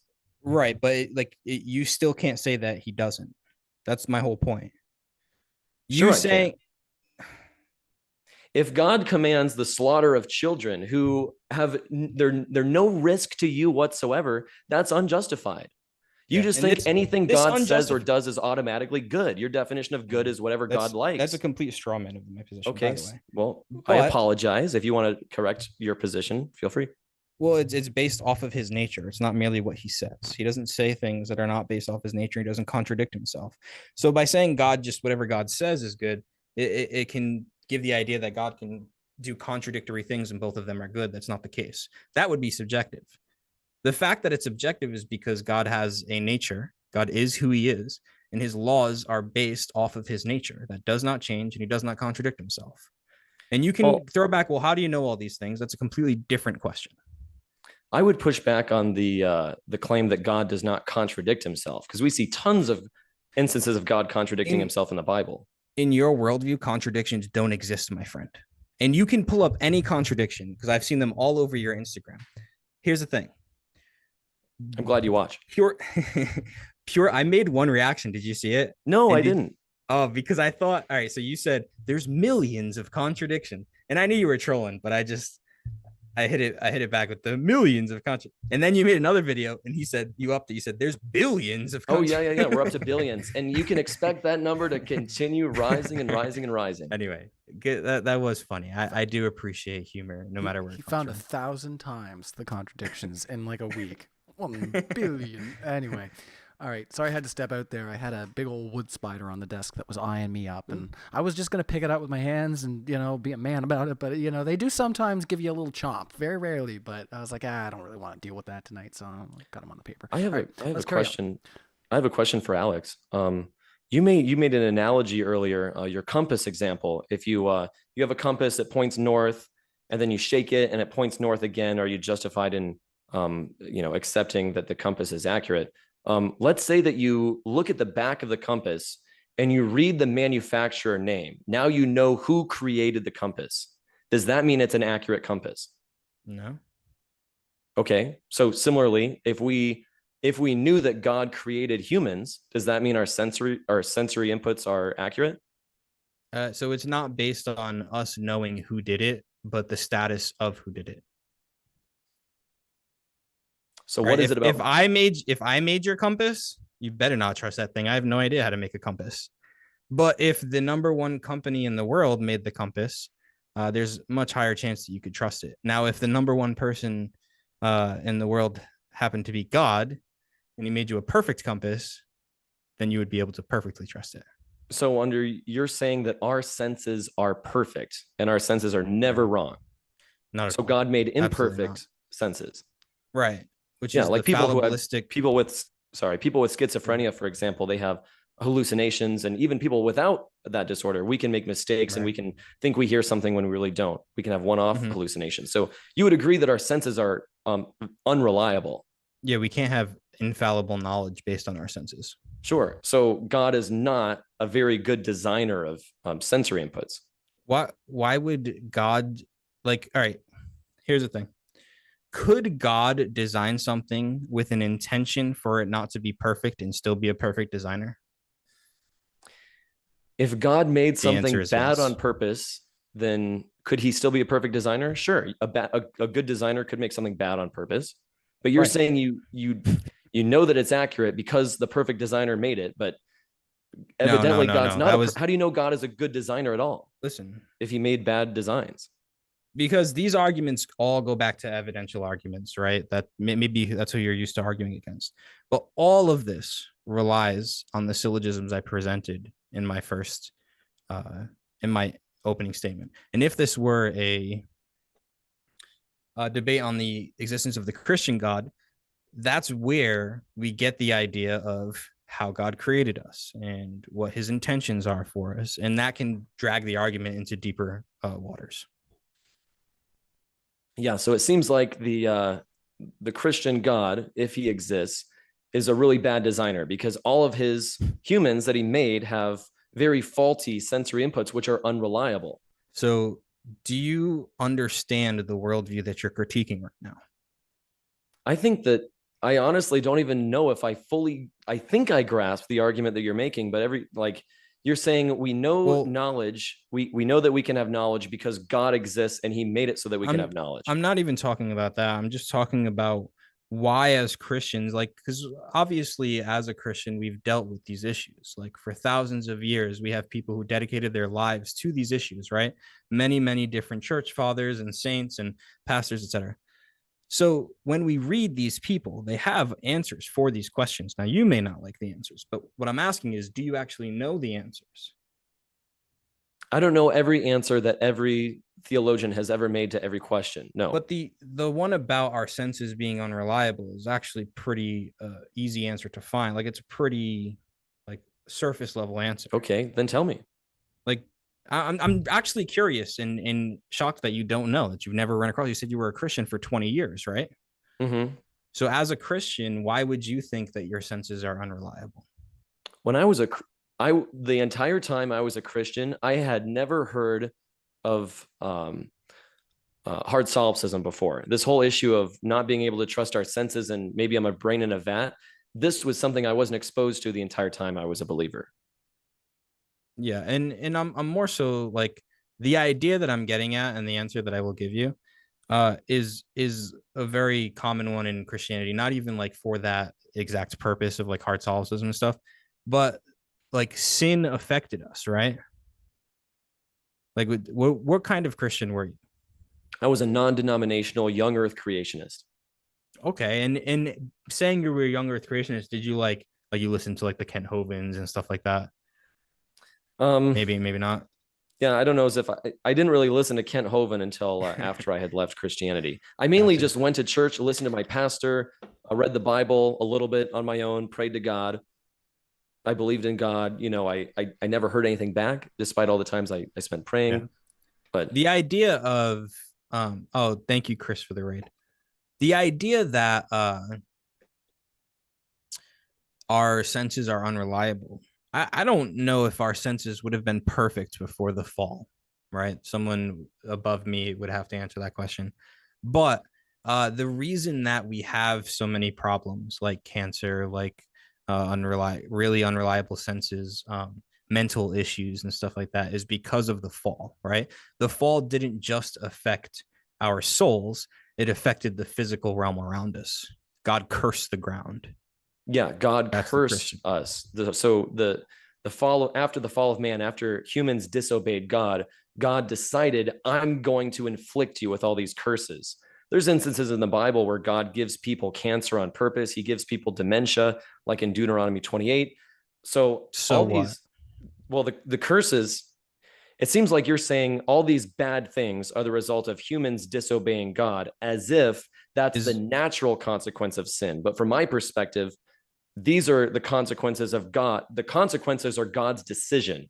So it's like either way, if a kid eats a cookie so and the parents give the kid cancer out of a syringe on purpose, eating the cookie and disobeying their parents didn't cause the cancer. The parents did by injecting them with the syringe. Here's one of the biggest issues I see with your question there, or your statement.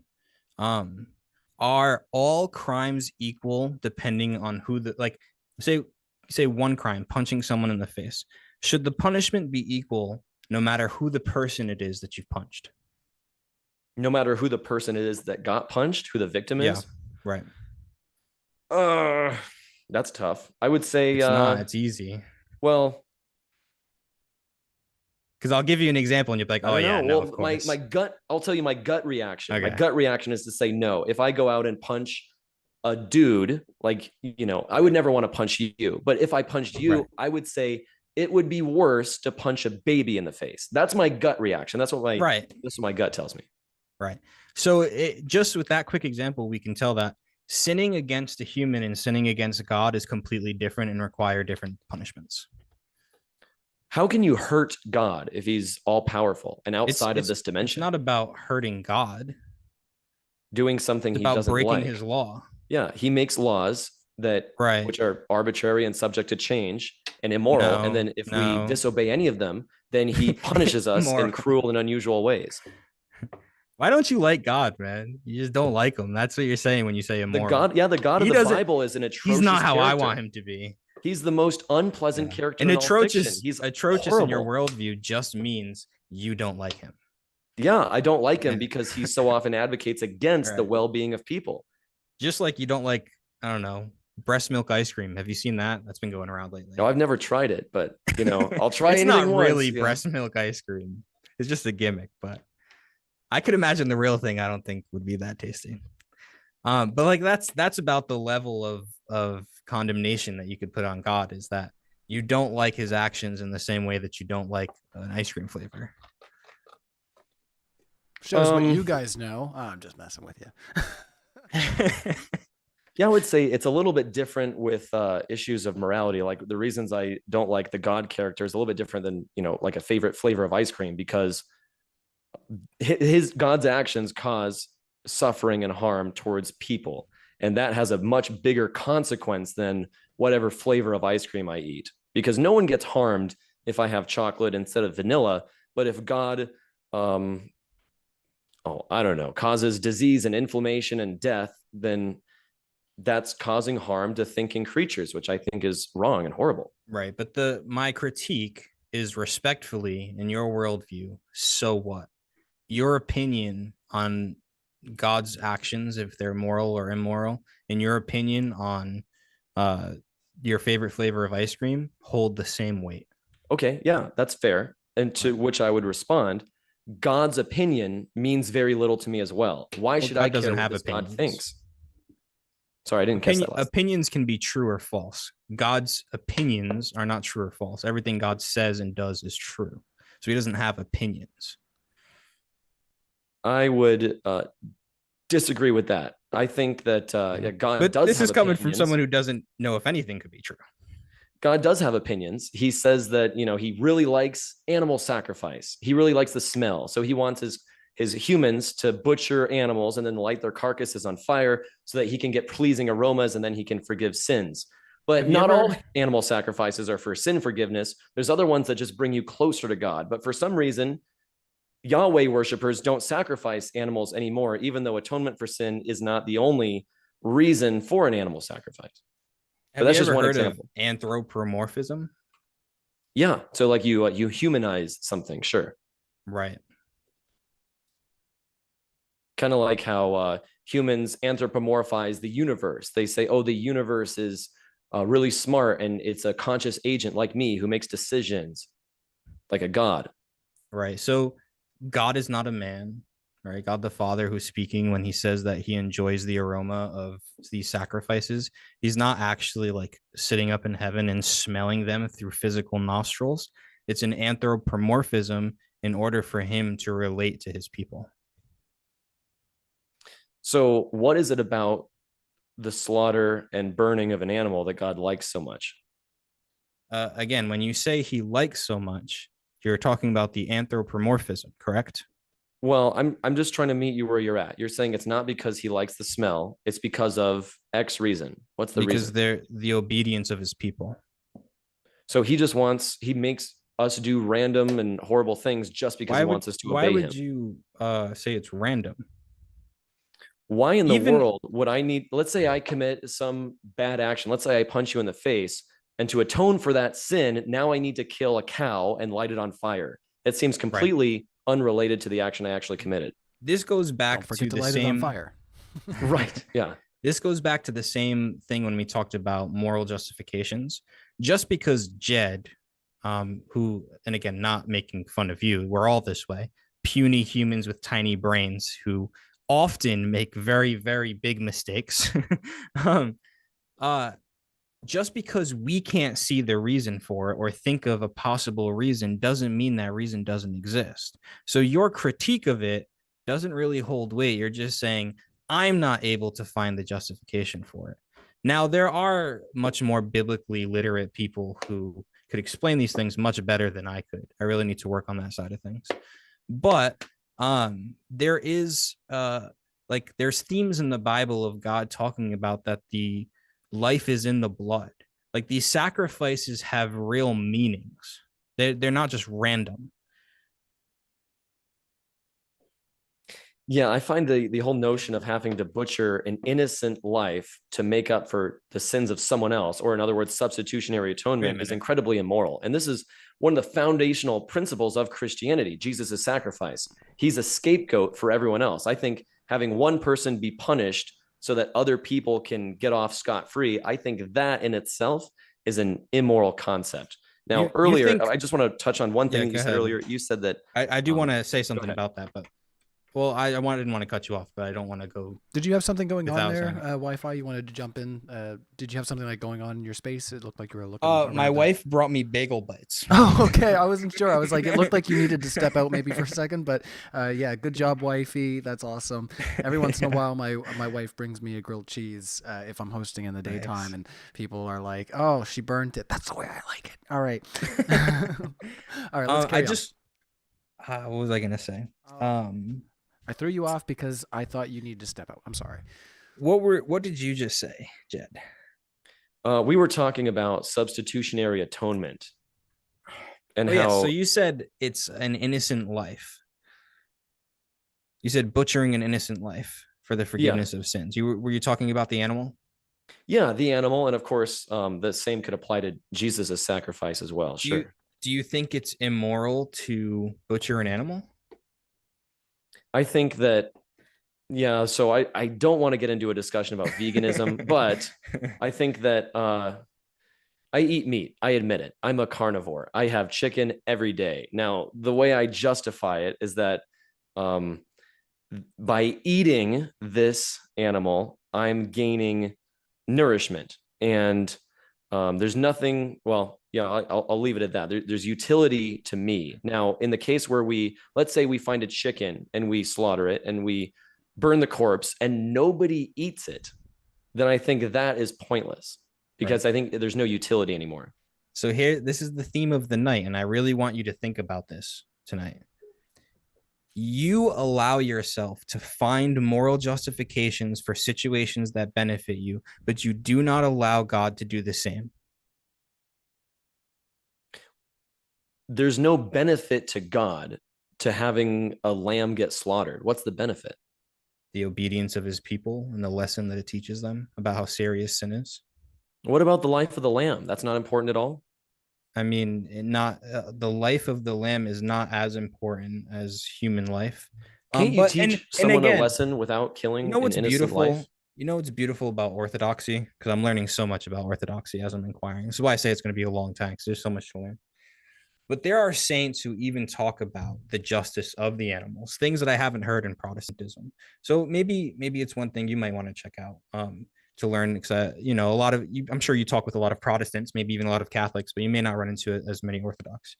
But there's a lot of saints, and maybe my Orthodox friends can sound off in the chat of who these saints are, who talk about the redemption of animals in that way. And I don't know too much about it, but I do understand the sadness. I love animals. I've had animals. I've only had one animal that I've owned, like apart from my younger family who's passed. And last night my son saw a picture of her and was crying, and I felt that pain. And I do think there is something real there. Well, But I don't use it as an excuse. yeah, we can try to bring it back into that. So sometimes, like if you're reading the Torah and stuff like that, in Old Testament, sacrifice sometimes, and I'm trying to just be devil's advocate here. Sacrifice at some points can sometimes mean that they've let a donkey, go free in the wild. As far as what I've read. So, I mean, like, I don't know if sacrifice always means that it's, an intentional killing. And sometimes they basically say, the sins are on the, on the donkey or whatever, and they send it out to the wild. So I don't know if there's always that. I don't know if you want to talk about whether the connotation of sacrifice always means that you are killing something. I don't know if that's something we want to talk about.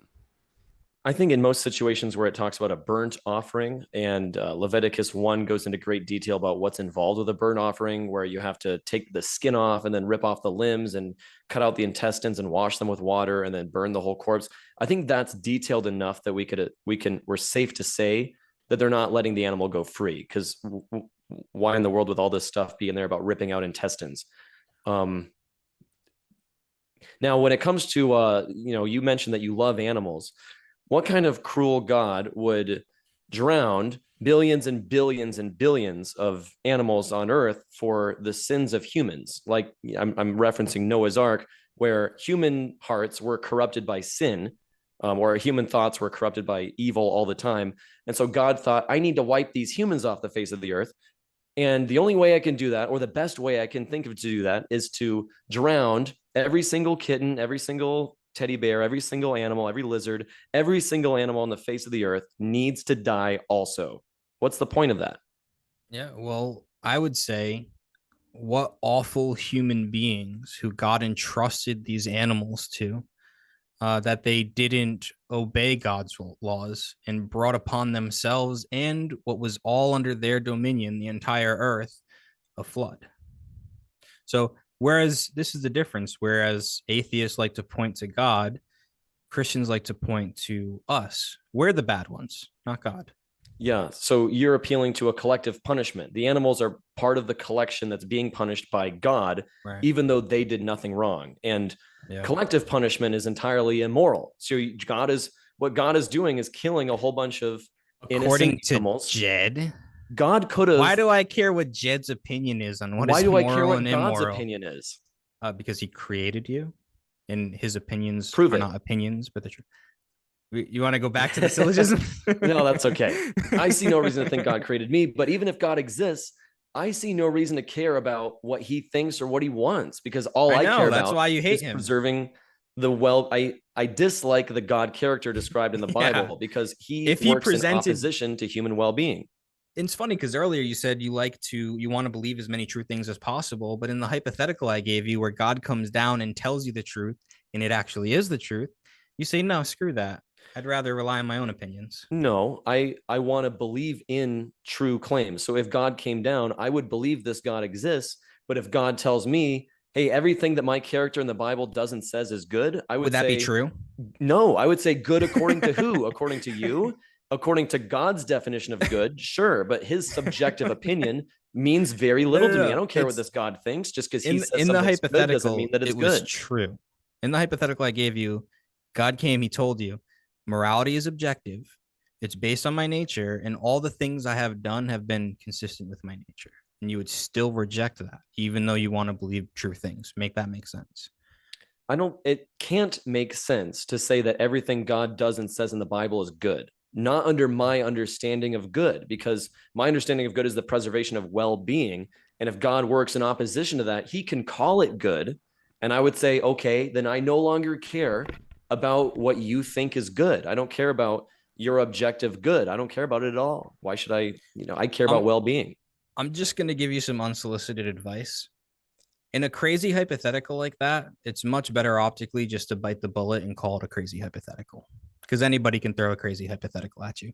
But you trying to justify the crazy hypothetical is what I would say that you should look at in your attitude towards God. And I'm not trying to attack you at all. Sure. Well, I'm just trying to answer the hypothetical as honestly as I could. If this really happened, if God really revealed himself to me, that would be my response. Or perhaps even if it was true. Well, just, yeah, I was gonna say, I want to just clarify, because the point I think the Wi-Fi had made earlier, maybe is that you'd said at the beginning you want to believe true things, and he's basically saying that if this is true, then that would be a want for you. But you said that you would not want to believe in this authoritarian type of worship structure as you've defined it. So I think that's kind of where we're kind of dancing around that a little bit, just because it's kind of an awkward question, I'm not gonna lie. So the want to believe true things and the want to not worship authority. So it's like, I guess it's kind of like, I thought you were trying to hone in on which is more important to yourself.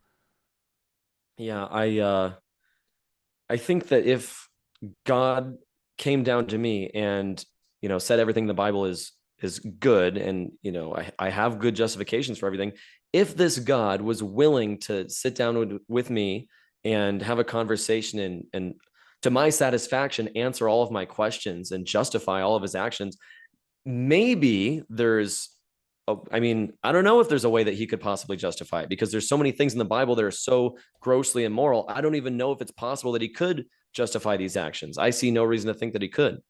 How old? I don't want to get personal information. I'm just trying to make it more like, so that you would understand it more closely to you. Is your niece or nephew under 10?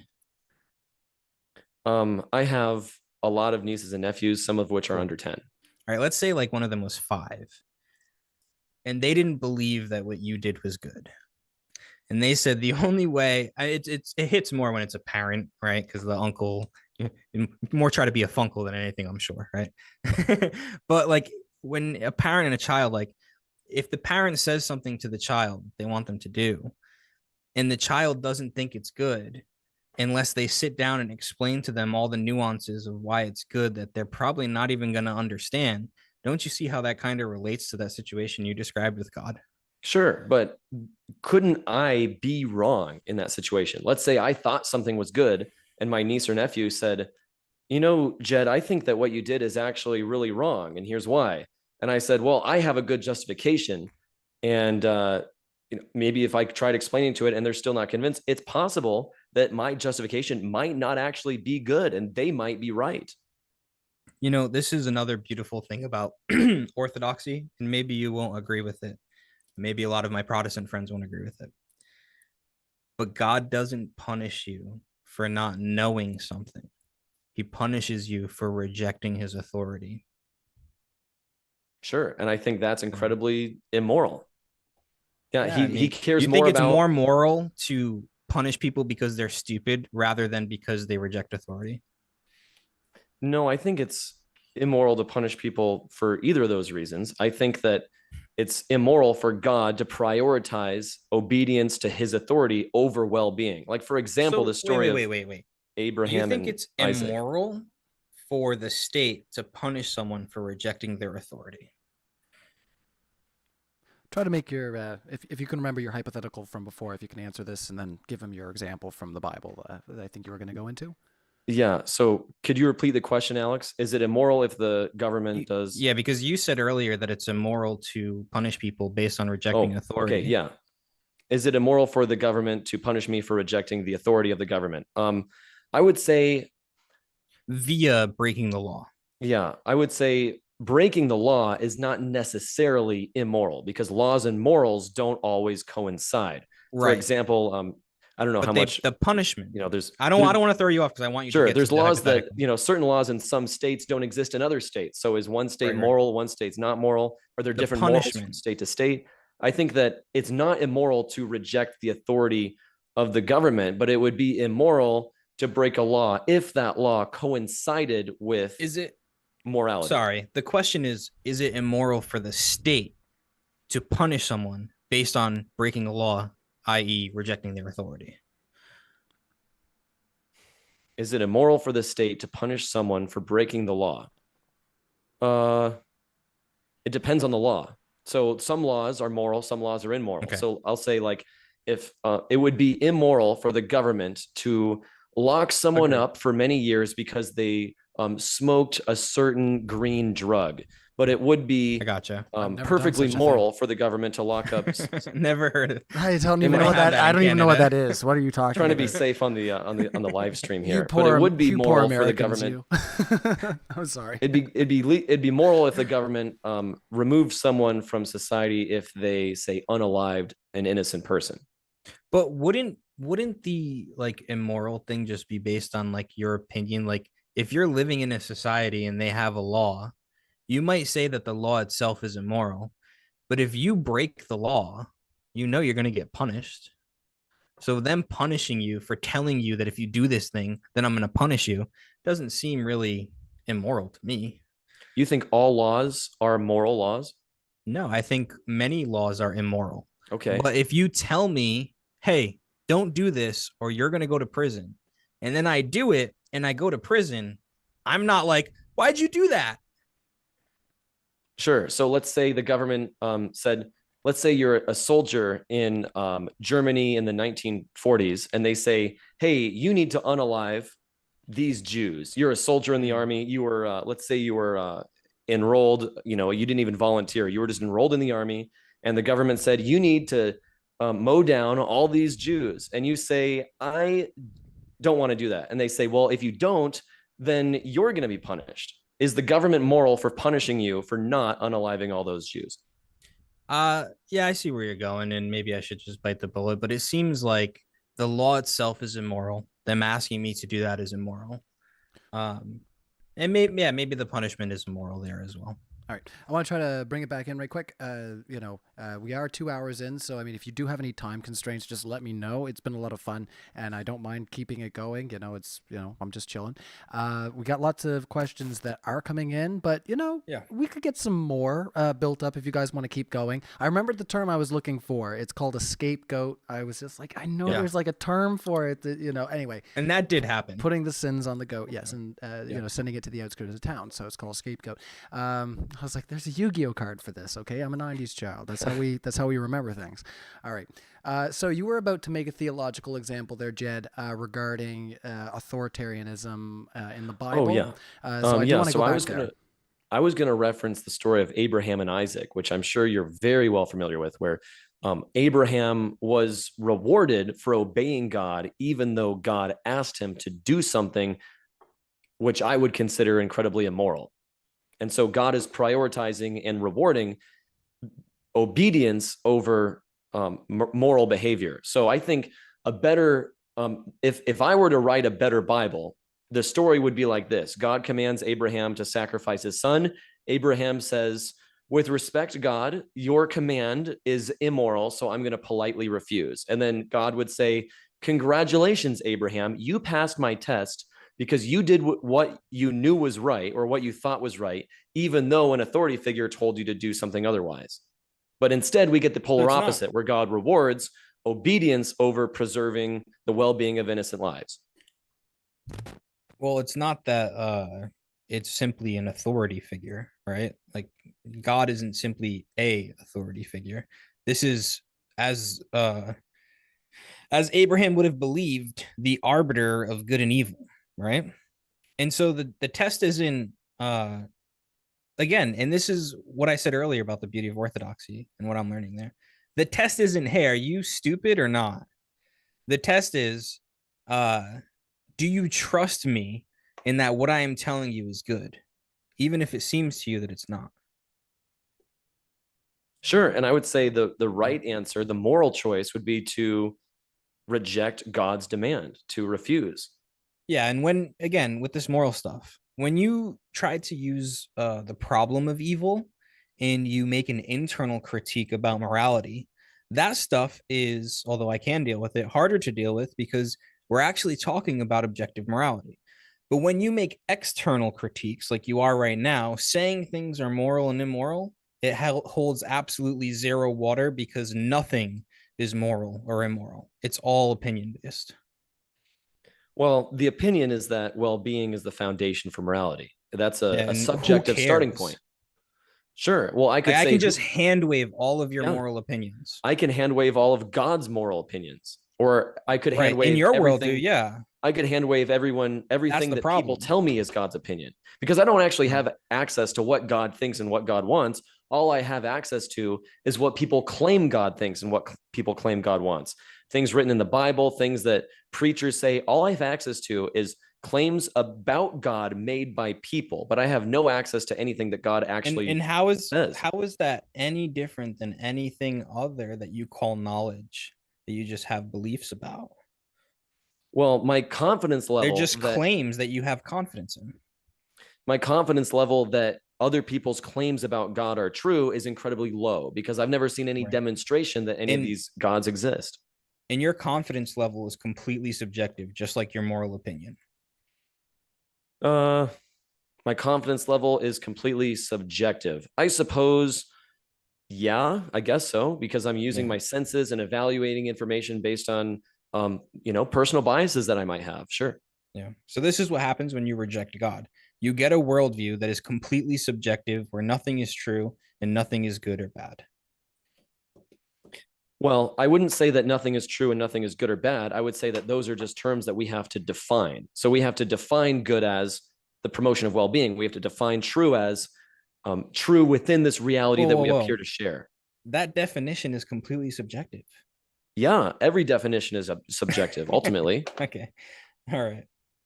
We just have to agree on what words mean in order to have a conversation at all. And if we don't agree on what morality is, then we're never going to get anywhere. Defining good as that which is well-being, the reason I say it's subjective is because well-being itself is subjective. I would say that there's objective there's objectivity to be discovered within well-being. And so for example, it's against your well-being for me to cut your throat. Would you agree with that? No. So not always.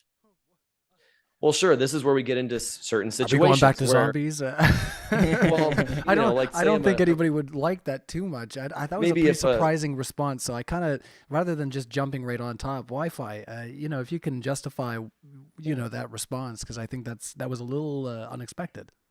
Yeah, because I could have, and the reason it's subjective, because objective would say it is always, in all circumstances, not good for this to happen.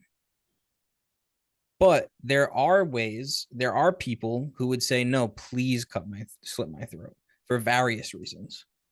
Yeah, let's say someone is getting a tracheotomy and a doctor is doing surgery on somebody's neck or somebody's throat, and you have to make an incision in order to do surgery or something. Sure. So there's situations where. But there's also people who don't want to live anymore, right? And for them, well-being is death. They live such a miserable life that well-being for them would be just to end it all. Yeah. And, my heart goes out to those people. I think that the best, there may in fact be people, and it may be in their best interest, to end their life. If they're, towards the end of their days, they have some debilitating disease and they're in constant pain. And they're like, I've lived a really good life and I'm satisfied with what I've done, and I'm sitting in this hospital bed and, a couple more weeks of pain. Is that really worth it? I'd rather just, I'm satisfied with what I've done. This assisted, I don't know if we can say the S word on here, but I may be in favor. There may be We're this situations late where that's in okay. the debate. I think you can say anything you want. So Okay, so I have no idea how the rules work, by the way. yes, there may be situations where assisted suicide is reasonably justified, but I think with most situations, somebody's life could get better. And I think that if someone wanted to unalive themselves, I would do my best to try to explain, hey, things seem dark now, but there's a chance that your life could get better and you can experience happiness and pleasure in the future. And maybe if you change your outlook on life, you could, change the way that you interpret the things around you. Maybe just move to a new city, just start over, like find a new hobby. Like, there's ways that people could make their lives better. And I don't think that, well, go ahead.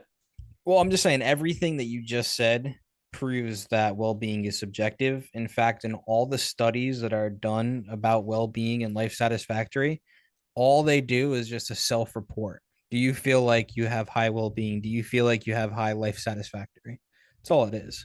What's the issue with that? It's subjective. Okay. So what? Why is it wrong to care about the way people feel and people's happiness levels? Yeah, so the actual standard of well-being is subjective. So saying good is whatever makes for the best well-being, that doesn't tell you anything. Yeah, people, some people's definition of well-being or what makes one person happy might be different from what makes somebody else happy. But I think if we're going to live together and share space, we have to come to some sort of an agreement on how we're going to live, how we're going to operate, what kind of rules we're going to set, what kind of freedoms we're going to allow. Generally, I'm in favor of allowing maximal freedom and only limiting freedom when certain actions inhibit or cause suffering towards other people. So my freedom to swing my fist ends at your face, another Matt quote. But I think that when we're going to live in a cooperative society, we have to come together and discuss what kind of society do we want to live in? Do we want to live in a society where people can steal stuff? Probably not. I don't want my stuff stolen. So I'm going to advocate for a society that bans such behavior. And I think that if, just determining what you want is a good way to think about what other people want too. I don't want to be killed. I don't want to be harmed. I don't want to be punched in the face. I don't want my throat slit unless I'm getting a tracheotomy surgery. So we can design a society that benefits everyone to the maximal amount possible. And it's never settled. We're never going to find a perfect society, but it's always a constant growth, a constant adaptation and evolution to try to build the best society we can. But again, all these best and betters are subjective. You saying one society is better than another doesn't actually tell us anything. What standard are you using to say what is better? Because there's a standard there to compare the two societies to. Sure. Well, some standards that, you mentioned a few of them earlier, I think, like self-reported happiness. We could also look at longevity. We could look at disease rates, homicide rates. We can look at all these things and that generally we look towards when we're analyzing societal health.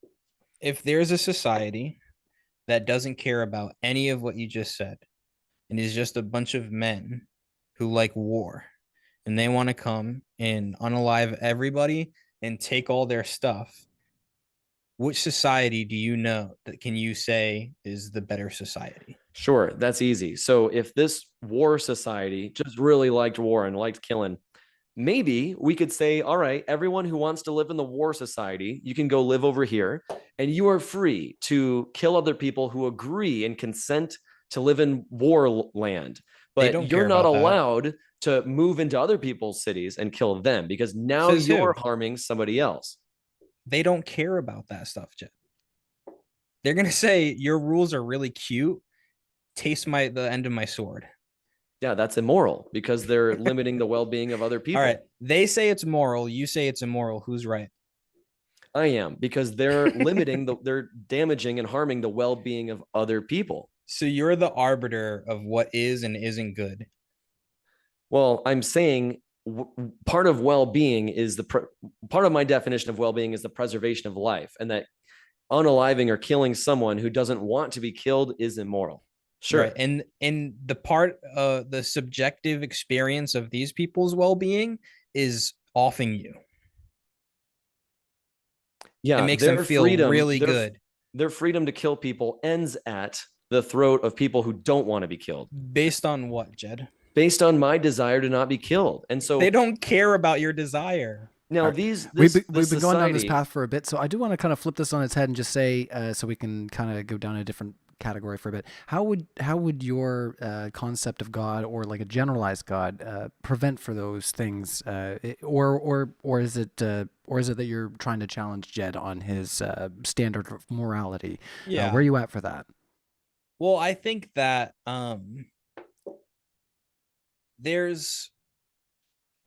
we have moral laws that God has given us that we can shape society after, that will be objective.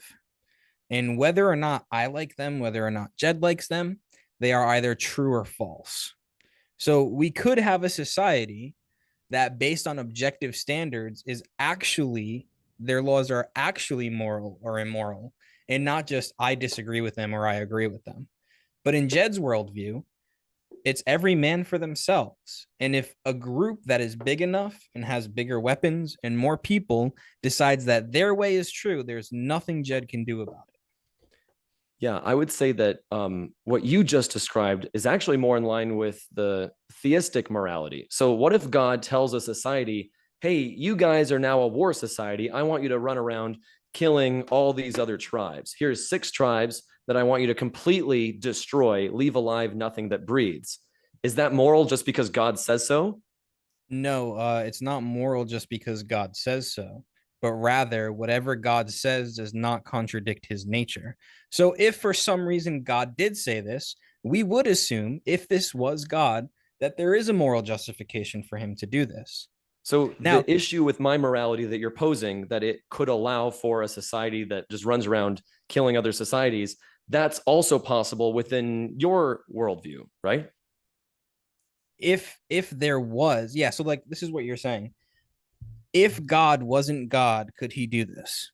No, I'm saying, what if God told a society to run around killing other people, like he did to the Israelites in Deuteronomy 20? In this hypothetical, does it contradict what he said in the past, and does it contradict his nature? Well, I think the God of the Bible is constantly contradicting himself. Okay, if it contradicts his nature, then no, he would not say that. You don't think it's possible for God to contradict his nature, then it wouldn't be God, which is why I said that earlier. Do you think it would be a contradiction for God to tell one country on earth now, I want you to completely destroy these 6 other countries around you? I think that there are ways that I could see them as a contradiction, right? But because I don't have access to the entire scope of things, if I knew that it was God telling me these things, then I would trust God. How would you know that it's God telling you to do that? Well, I don't think that in this day and age we necessarily could. There's, like, in the Old Testament, when God did tell people to do these things, there were prophets, right? How did we know a prophet was a true prophet? Because when he said, this is from God, and it didn't happen, he would get offed, right? So that would be a false prophet. But then people would be established as true prophets after saying these things are from God and they actually happened. So these prophets would deliver the messages of God. We don't have prophets today in that sense. We have, in the Orthodox understanding, again, I'm just an inquirer, I could get this wrong, but there is a conciliar agreement that could be taken as the word of God, but it would be a long drawn out thing, and it wouldn't happen overnight. Don't you think it's a little suspicious that God always has to speak through prophets and through people, and he never speaks for himself? He always has to talk to people one-on-one. And then those people say, hey, here's what God wants. Isn't that God speaking for himself? No. God is, if God speaks to one person one-on-one, alone in a room, and then that person says, hey, God, talk to me, and then he tells the whole group, why doesn't God just tell the whole group? He always has Well, to use one person to speak through instead of just no, I mean showing himself to everyone. there has been multiple times where God has spoken to groups of people.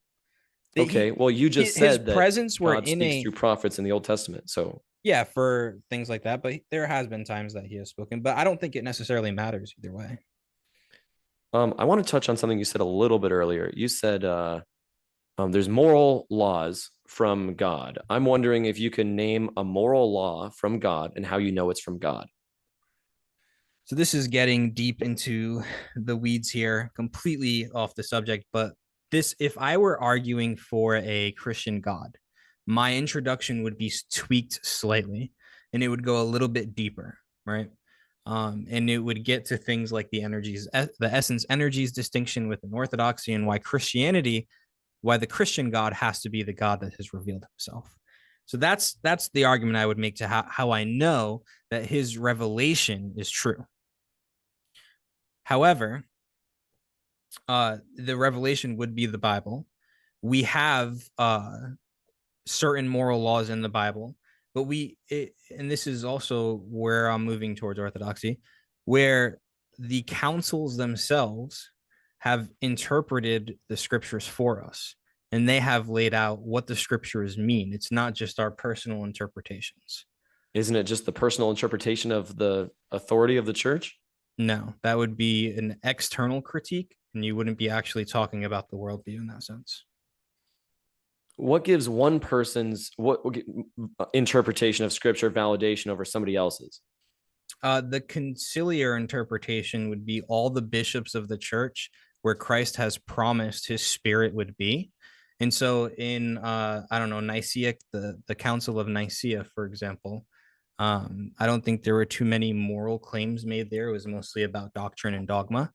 But that is where all of the bishops, the highest ranking members of all the church, got together and came to an agreement, just like they did in the Council of Jerusalem in Acts 16, I believe, where the word of God was spoken through the agreement of the council. So you said at the start of that, you said we can know that the Orthodox Church's interpretation of scripture is accurate because God says so.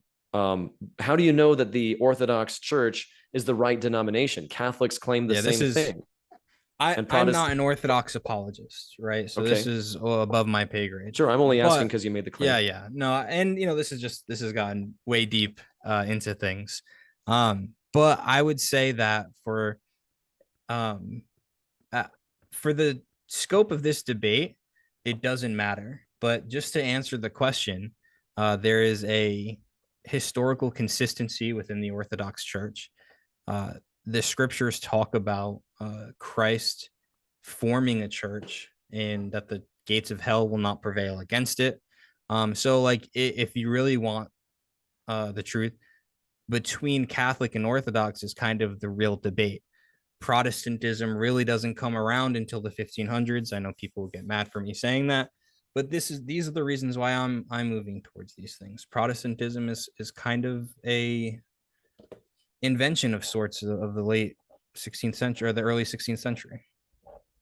Does the fact that Protestantism was invented after Orthodoxy and Orthodoxy was going on long before, does that validate Orthodoxy? Based on the claims of scripture, yes. But again, this is all tied back to my arguments earlier about the existence of God in general. So you making external critiques about what the true church is holds absolutely no weight because your definition of knowledge is basically having high confidence in beliefs. And well, from my perspective, I'm not an Orthodox apologist. Sure. And from my perspective, none of the denominations are right because they're all making claims that they can't substantiate. They all claim that they're the true denomination, and all 40,000 denominations disagree with each other on something. So for every Christian, you're going to get a different version of Christianity.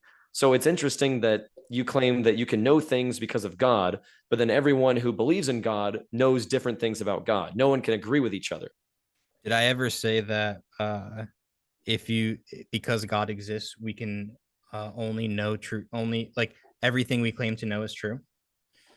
No, you said that we can know things because of God, but if things that we think we know could be true or not, if God exists or if God doesn't exist, then what is God actually doing? What's he helping with? How is he affecting our understanding at all? Because the entire argument tonight, which I have proven over and over again, is that your worldview cannot know anything to be true. And you've admitted as much, except for this one, I think, therefore I am claim that overwhelmingly has been debunked by people way smarter than me.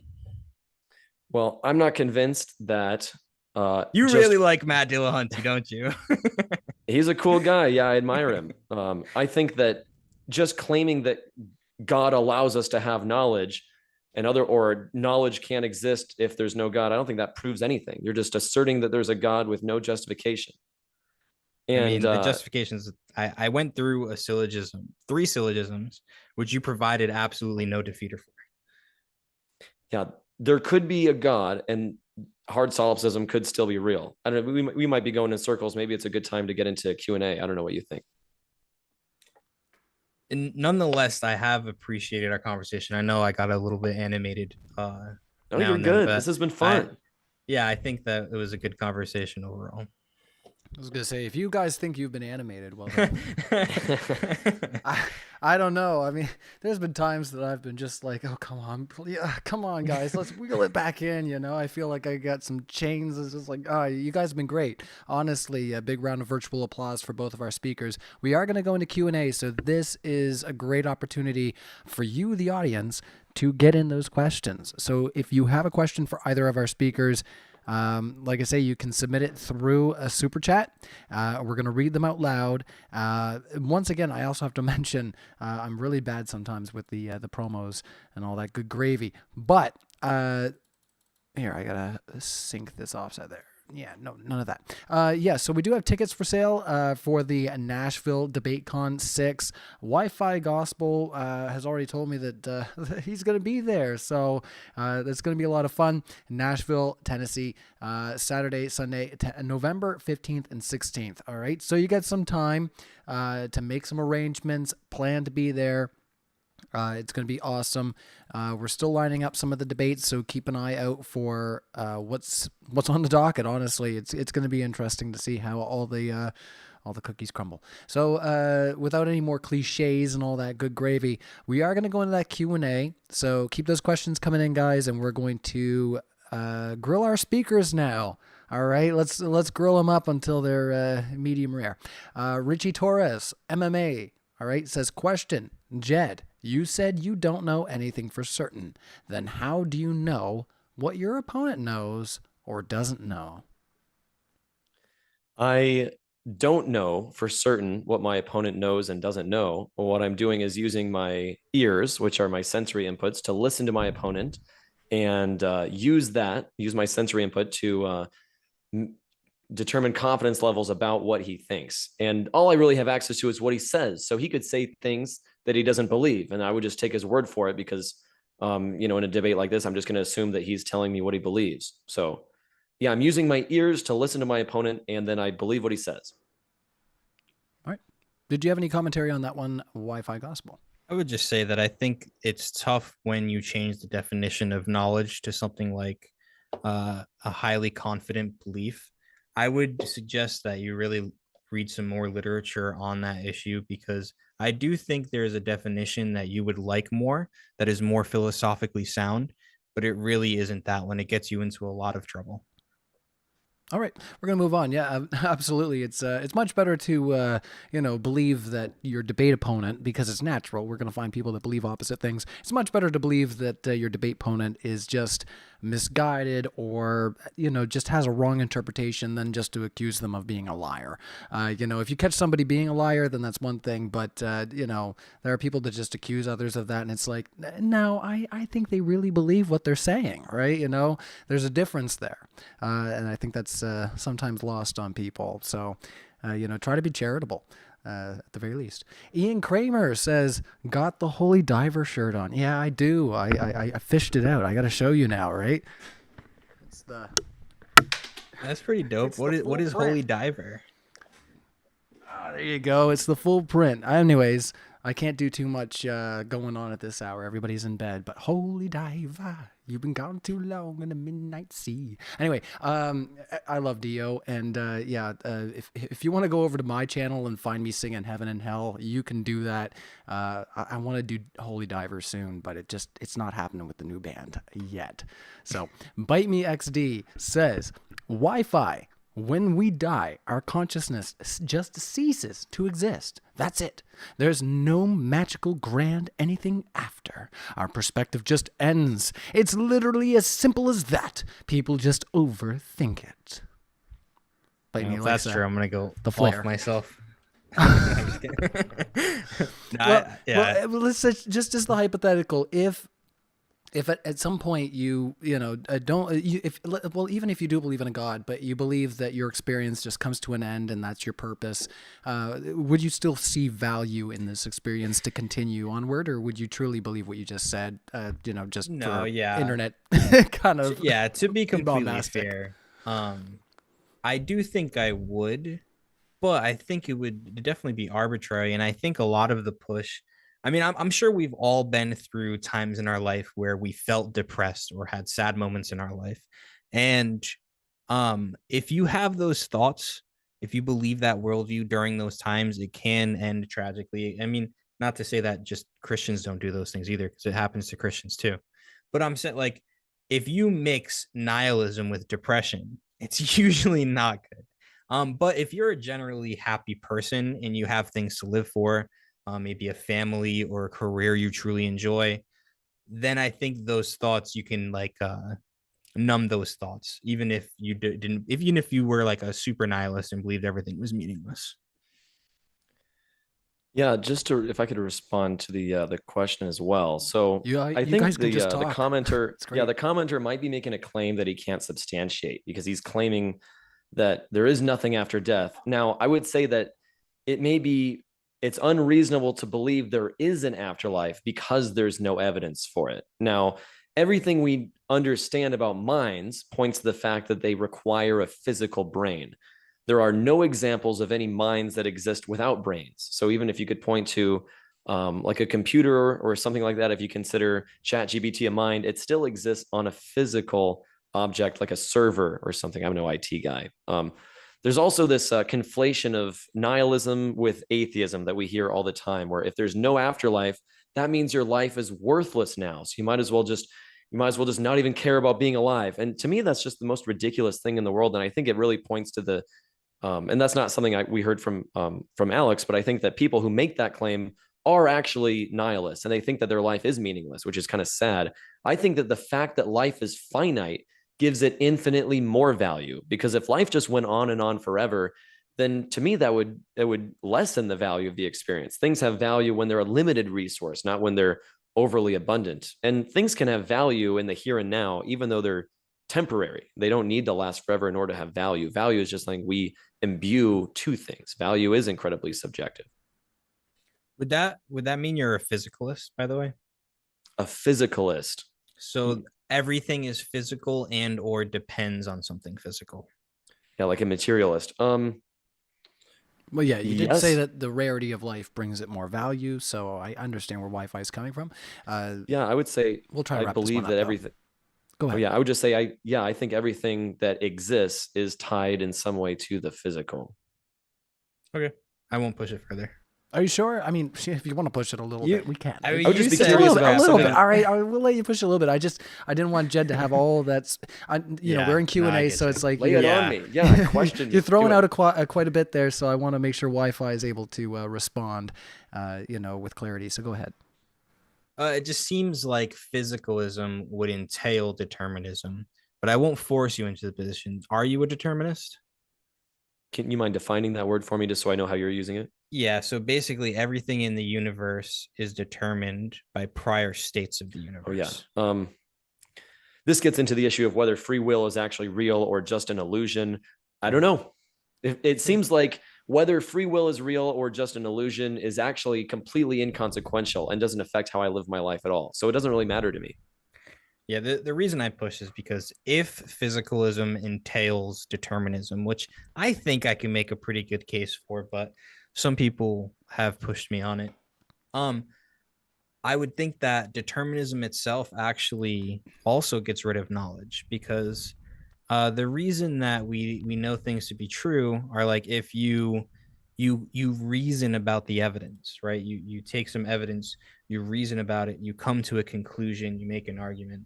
But under determinism, we would just be both determined to believe what we would believe. And let's say Ryan here was the judge of our debate, he would just be determined to make the conclusion about the judgment of the debate. And so all three of us would have the same justification for why we believe what we believe. And it would be, well, we were determined to. So no one would really know what is true. That's the point I was making. All right. Looks like we're ready to move on. Well, thank you guys for answering that question. Yeah, we are going to get around to all the questions. I haven't gotten to, there's somebody in the live chat that seems a little bit salty. You know, they're taking the victim position here. You know, I'm going to get to it. You paid $5 for a super chat. You just unsubscribed. We're going to get to you. Don't worry. We go in order here, okay? That's why I say get your super chats in, because they are read with priority. We're coming. Don't worry. All right? Don't quote me, all right? That's going to be taken. Never mind. Yeah. All right. We won't make any inappropriate jokes, okay? Justin Henley says, Spaghetti, Last of Us, would you drain the blood of one woman, ending her to cure the rest of humanity from a deadly virus? Is this something from a Last of Us, they said? Is this like a video game thing? Oh yeah, The Last of Us. Yeah, I haven't seen the latest season, so no spoilers. But yeah, is it okay to kill one person to save all of society? It's a great question, and the same subject matter was also kind of brought up in the Fantastic Four movie. Is it okay to kill or hand over one baby in order to save all of the world?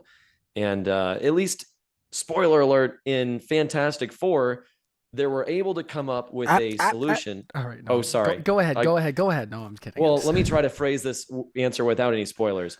There may be a solution to help save humanity that does not involve the killing of an innocent person. And maybe we just need to work harder to figure out what that is. Some revolutionary stuff there. Let's just not. Yeah. We can withdraw blood from babies. people without killing them. So perhaps we could take, a pint of blood every week, and then eventually this one person has donated at least one body's worth of blood. Why would we have to take all the blood all at once? That doesn't make any sense. So, but I see what they're getting at. I was trying to be charitable at the beginning. So, well, yeah, but using like vampire logic. No, I'm kidding. All right, Bite Me XD. We got another question. I think that might get us a little bit more back in tone here. So, Bite Me XD. They do have some more bombastic super chats, and there's a lot of personality in these. I love it. So, religion is just a fairy tale cope. Why is anyone scared of just ceasing to exist? Only weak-minded men need to think that they'll live forever. It's rooted in ego and arrogance. We're not that special. So, I think if is this the same person? Yes, this is a second super chat. So they're basically saying, like, why is anyone scared of just ceasing to exist? When basically the concept of being scared is a symptom of the living is kind of what I would summarize that to. I think that if they send maybe 5 or 6 more super chats, I'm probably moving towards their position more, and that would help a lot if they send about 5 or 6 more super chats. Oh, It's Wi-Fi! helping. You are just you're just trying to make money for us now. Wow. Oh man, well, if you could give us a little more for him, if you don't mind, and maybe say entice the same them. thing. Yeah, I was chewing my bagel, so I had to, No but worries, brother. I think you can say the same thing. Like, those claims you can just turn them around. And it's so, like, I don't make those claims about people. I try not to. Maybe I even made 1 or 2 during this debate. But if you say, oh, well, you just believe in God because you're scared of death, and I could just be like, well, you just don't believe in God because you want to live however you want to without having to be judged at the end of your life. It's like the same energy. All right. I'll let you respond there, Jed, if you'd like. Yeah, so I think it is true that, it is. It's definitely true that the fear of death is a big motivator for people's adherence to a religion, because it's a method of people to escape death. Most people don't want to die. So if you tell me, oh, you could just live forever. I'd say, oh, well, that's cool. How do I do that? I'll just accept Jesus Christ into your heart. It's like, oh, that was easy. Now I get to live forever. I think another motivation for religion is the fear of being alone, where, I'm alone in the cosmos. And, even if on a grand scale, all of us humans are just, little ants on a speck of dust in this giant universe that seems not to care about us at all. So it's comforting to believe that there is a God who's watching out for us, who allows us to live forever, who's protecting us, and he's guiding us, and he has a plan for us. These are comforting thoughts. So it's only natural to invent a religion that helps people cope with a lot of these fears. However, I think a lot of the seemingly uncomfortable implications of atheism are actually benefits in disguise. So like, the fear of being alone, for example, that was one of the most liberating feelings I've ever had in my whole life. I remember the exact moment when I was deconstructing, and it finally hit me that I'm alone in my own brain. And at the time, I was also alone physically. I was home alone. So I'm like, I'm completely by myself right now. There's no one in the room with me. There's no one in my brain monitoring my thoughts. And it was so freeing. It was like the first time I ever experienced true independence, and it was glorious. All by myself. All right. You have any thoughts there, Wi-Fi, before we move on? The concept of, true solitude. No, I mean, I think it's just all, when we get into answers like this, it's just all cope on both sides, not just you, Jed. I think both sides do it all the time. And I'm not really interested in cope. We all have our own ways to cope. Ooh, and I isn't think that good? That feels nice, Wi-Fi. You're just like, I'm not gonna take a take. You're not taking any bait there. That's great. And I do agree. Like, there's a lot of people that like I say, what Jed said obviously hasn't offended you in any way, and it's like there's a lot of people that are just like, hey, I could make myself a victim through what you just said. You didn't do that, and that's like I say, it's really cool because, oh man. Don't we get tired of seeing that where it's like, oh, did you just say something where I could be a victim and then I could pretend that you're the triggered one at the end of the day? This is going to be a lot of fun, right? Maybe not. Anyway. When it comes to atheists, are one motivation they have is that they just want to sin. Alex, I believe that's one that you mentioned. I think that may actually be entirely true, because a lot of the things the Bible describes and calls sins, I think, are actually completely moral. So by me sinning, or me wanting to sin, what's really going on is I want to live the most moral life I can. And part of that, from my perspective, involves violating rules in the Bible, which I find to be immoral. Do you really find that certain things are like, because there's a difference between moral in the way that it's okay to do, and then like a moral virtue, right? Like, for example, you may not believe that premarital sex is wrong, but you wouldn't say it's like a moral virtue, right? I wouldn't. Yeah, like, is it moral compulsory, or is it necessary to have premarital sex? I would say no. If somebody Like a doesn't good want to have, thing, like, yeah, like you would promote it, for example. yeah, I think in that particular example, I would say that there's nothing immoral about premarital sex so long as it's in full consent and everything. But it's not like an obligation. I don't think anyone has to have premarital sex in order to be moral. No. Or like even necessarily like a thing you would promote and tell your nephews and nieces to indulge in often or something. Like drinking. Like, you wouldn't think that getting drunk is a sin, but you wouldn't tell your nephew to go drink 3 times a week and get plastered.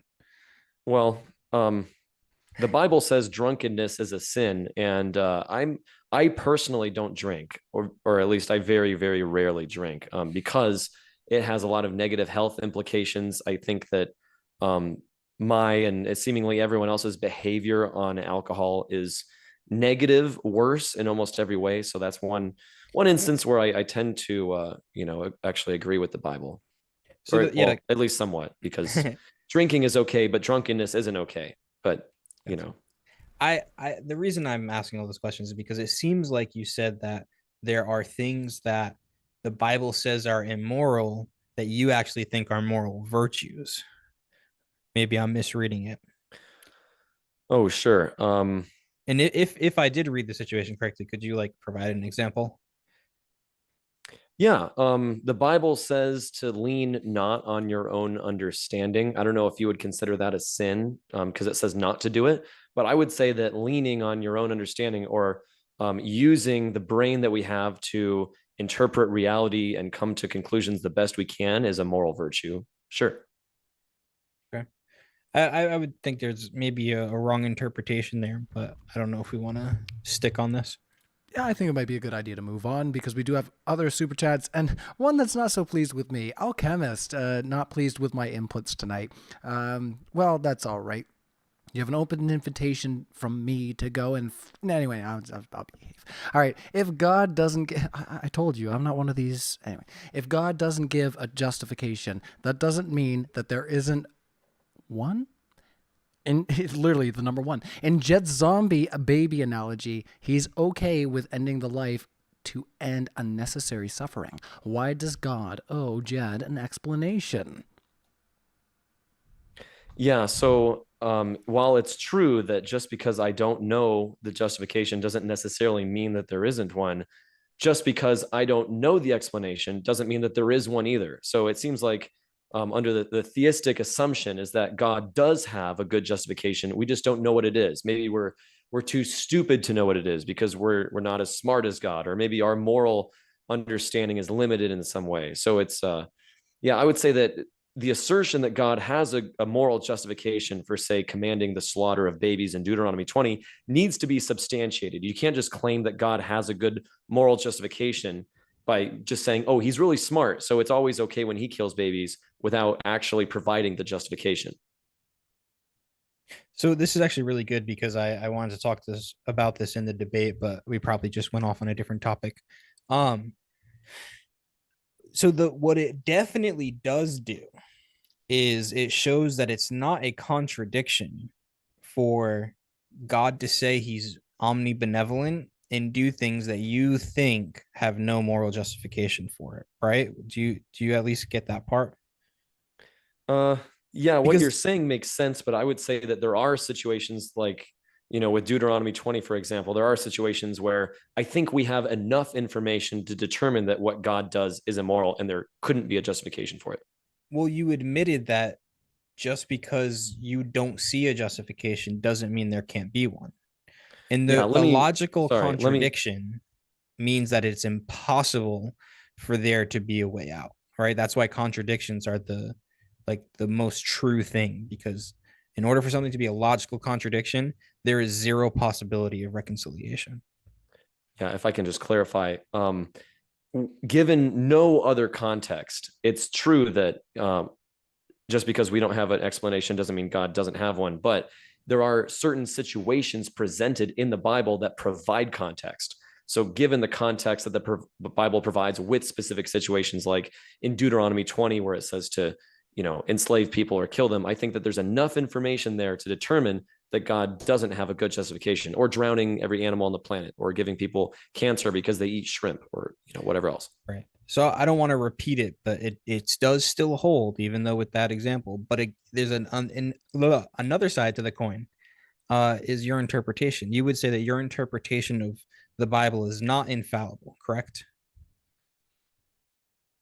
Correct. All right. So if there is a possible interpretation that you are unaware of that solves the apparent contradiction, it is no longer a contradiction, correct? There could be a justification to solve a contradiction that I don't know about. Sure. Yeah. Right. So then that also would not allow you to say that the problem of evil is a logical contradiction. Well, just because you say there might be a good explanation is not a good explanation. You have to actually debunk these contradictions and not just claim that you could debunk them. I would say that it's fair to ask the Christian for a good justification for these things. But I also think that you're not understanding the definition of a logical contradiction. A logical contradiction is P and not P cannot be true in the same sense at the same time and in the same way. So if there's even the slightest possibility that there could be a reconciliation, which you have admitted in both circumstances, then you cannot say it's a logical contradiction by definition. There may be some specific instances you could point to in the Bible where there is a good justification. I don't know, but I think there's others that have enough context we can be confident there is no good justification. And that's fair. I think you should phrase it that way, but it's not an actual contradiction.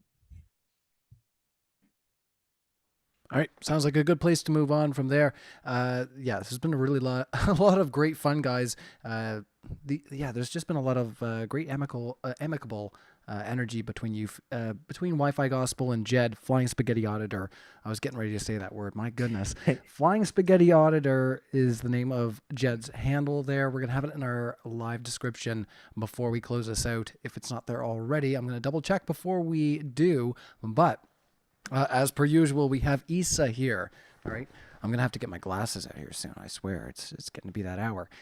Issa Kabir says, Steelman, each other. Okay. So let's see. Who do we want to start with? Maybe we'll flip a coin. I don't know. I'm just going to say, Jed, can you Steelman Wi-Fi Gospel's position for why there is a God? Sure. We have knowledge. And knowledge can only be possible if a God exists who allows us to have knowledge. Therefore, God exists. All right. Same question, Wi-Fi. Why does God not exist, according to Jed? I would say generally Jed said what Jed said, generally speaking, was fair. It's tough because Jed doesn't necessarily when you steel man, you're not necessarily you want your opponent's view. So Jed's view, even though I think he's making a positive claim, I should be Jed's more fair. view is I should be more fair. Why does Jed not find the claims of theism convincing? I should say that might be more accurate. Right. Jed's view is that he's not making a positive claim, but rather he has not been convinced or seen any demonstration of evidence that has given him the confidence to believe in the God hypothesis. All right. Yeah, I agree. Sure, that's accurate. All right. Looks like you've both been paying attention. That's good. Issa likes asking that one. I like asking it too, honestly, Issa. Yeah. He pays very little for it every time, though, Issa. Come on. If I could maybe, Alex, you always get a good one. Could you steelman my response to your argument for God's existence specifically? If you do the same to my response of that. All right, let's see if I can do it. I think that your response to my claim? Yeah, can you steelman my response to your claim about knowledge? It seemed to me that your response to my claim was kind of twofold. And maybe I'm doing that just to place hedges. But it seems like it was, I don't accept your definition of knowledge. And under my definition of knowledge, your argument doesn't hold. And also, even if your definition of knowledge did hold, I think therefore I am is one instance of knowledge that would defeat your argument. Yeah, that's reasonable. Right. Well, he did ask if you would do the same too. So what did you want to ask Jed to steelman for you? What my response to that was? Sure. You said that I think therefore I am has been sufficiently debunked by philosophers, and that my definition of knowledge is bad because it allows for the acceptance of innumerable crazy claims, and anything could be possible if we don't know anything is true. Bad man. Props. All right. Props, because I've debated a lot of people on this topic, and you'd be surprised at the people who I would think would really follow the argument just don't. And I think that at least you, even though you disagree, you followed. So I appreciate that, Jed. All right. Well, we're going to carry on. Thanks, guys. It seems like I said earlier on in the debate, that I think we're going to have a really good discussion between these two because they're actually listening to each other. Debaters, take a cue. All right? We're using our sensory inputs to listen to people. Ooh, the revolutionary idea. All right. Wisdom for $2 says, without lies, the cross tumor dies. And then they followed it up with another super chat saying, Christianity is false. Jesus is not God. So there's not, these are declarations, but I will ask Wi-Fi Gospel. They say Jesus is not God. So I'll let you guys bounce that one while, I'm going to just pop out and use the restroom for a second. So go ahead. All right. It is interesting, Jed, and I would like to know So like from an external critique, all right, Jesus isn't God. All the normal arguments that you would say Christianity isn't true would be the same for why Jesus isn't God. But are you of the opinion, because I have seen a lot of atheists, especially ones who were previously Christian, who have deconstructed, then they start going the route of saying, actually, even if Christianity is true, the Bible doesn't teach that Jesus is God. Are you of that opinion? No, I think it's within the Christian worldview and giving all the information in the Bible. I think it would be reasonable to say that Jesus is God. Jesus claimed to be God. Actually, I have a couple of examples here. I and the Father are one from John 10:30. If you've seen me, you've seen the Father. John 14:9. Before Abraham was, I am. John 8:58. So I think there's a good case to be made that within Christianity, Jesus does in fact claim to be God. Sure.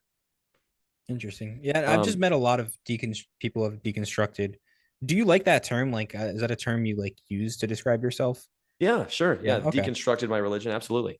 Cool. I feel like a lot of people who have deconstructed from Christianity hold that opinion that I've seen who are now atheists. I don't know. Yeah. Getting back to the question or the statement that was made, I think that whether like, oh, Jesus is a lie, or religion, the cross dies without lies, or something like that. I think that one definition of lying is claiming to know something that you don't know or couldn't possibly know. And I think that religions do rely on people making claims about things that they don't know. Wouldn't that be more like just being deceived? I'm sure there are plenty of people, definitely, who don't even believe in the religion they claim to believe in and then pitch it to other people for various reasons. But like someone who's genuine about their faith, claiming to know something that they don't actually know would more just be like self-deception, right? Yeah. Rather than them lying. I mean, if you're genuinely convinced that a God exists, I would say that by claiming that he does exist is not necessarily a lie. But I think that if you claim to know, oh, God really likes, oh, I don't know, foreskins, and he hates shrimp. As soon as you start getting into all these specific things you think you know about God based on the Bible, how do you know the Bible is true? We go down this rabbit hole of people making claims. And a lot of Christians, I think, just haven't actually, I would be willing to claim that most Christians haven't actually thought very hard about most of the stuff that we've talked about today. Most Christians either don't go to church at all, or they just sit in the pews and listen to their preacher, and then they go home and forget about God for most of their for the rest of the 6 days. And then they go back to church and think more about God on that one day. But I think a lot of Christians don't actually really struggle with some of these issues we're talking about. I think it's only once you start either deconstructing or start getting into the world of apologetics where you become exposed to these certain issues and these certain ideas.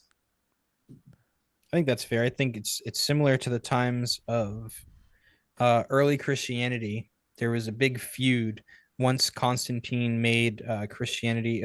I think the emperor before Constantine made Christianity legal, and there was a big thing where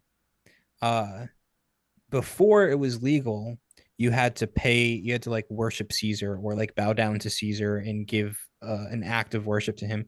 And Christians were told not to do that by their pastors and bishops. And if they did do that, they were excommunicated from the church. They couldn't receive the Eucharist. And then once it was made legal where they didn't have to do that anymore, those people who were excommunicated wanted to come back. And there was like a big feud about it. But I think that's kind of similar to the time we're in now, where many Christians don't have to face any persecution. Many countries, there's like a lot of countries that are majority Christian, and even America still is pretty much majority Christian. But the internet is kind of forcing people to think about these things, and the people who aren't really standing on business, there is a lot of deconstruction. Hold on, before we move on to the next question. All right, foreskins. I mean, I'm rather fond myself. All right, what's the deal with all that? All right, no, I'm just kidding. We can move on. Just trying to lighten the mood there, guys. It's been, you guys have just been, like I say, already just in a really good vein of talking to each other and not being overly rude, which is really. I will say really good. that it's very weird to me, the Bible and God, if he wrote the Bible's obsession with foreskins and male genitalia, and how the Bible uses foreskins and genitalia as metaphors for other things. It seems like such a weird and bizarre line of language to even use. Why would I use foreskins as a metaphor for anything? It's the Bible is extremely sexual, and it's interesting. I'll let you answer that one, and then we'll stop talking about snake hoods and go to the next question. I think, and this is more of a guess, and like I said, there's gold in the Saints, man. Reading the Saints, if you want true Christian opinion, go read the Saints, the old Saints, the Church Fathers.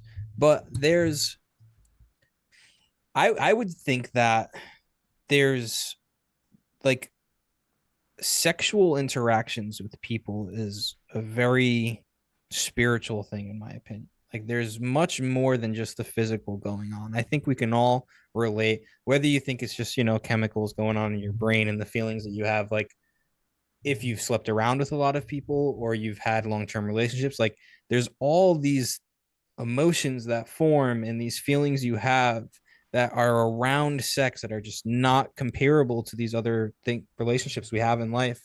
And I think that because of that, that's part of the reason why it was such a big deal to God.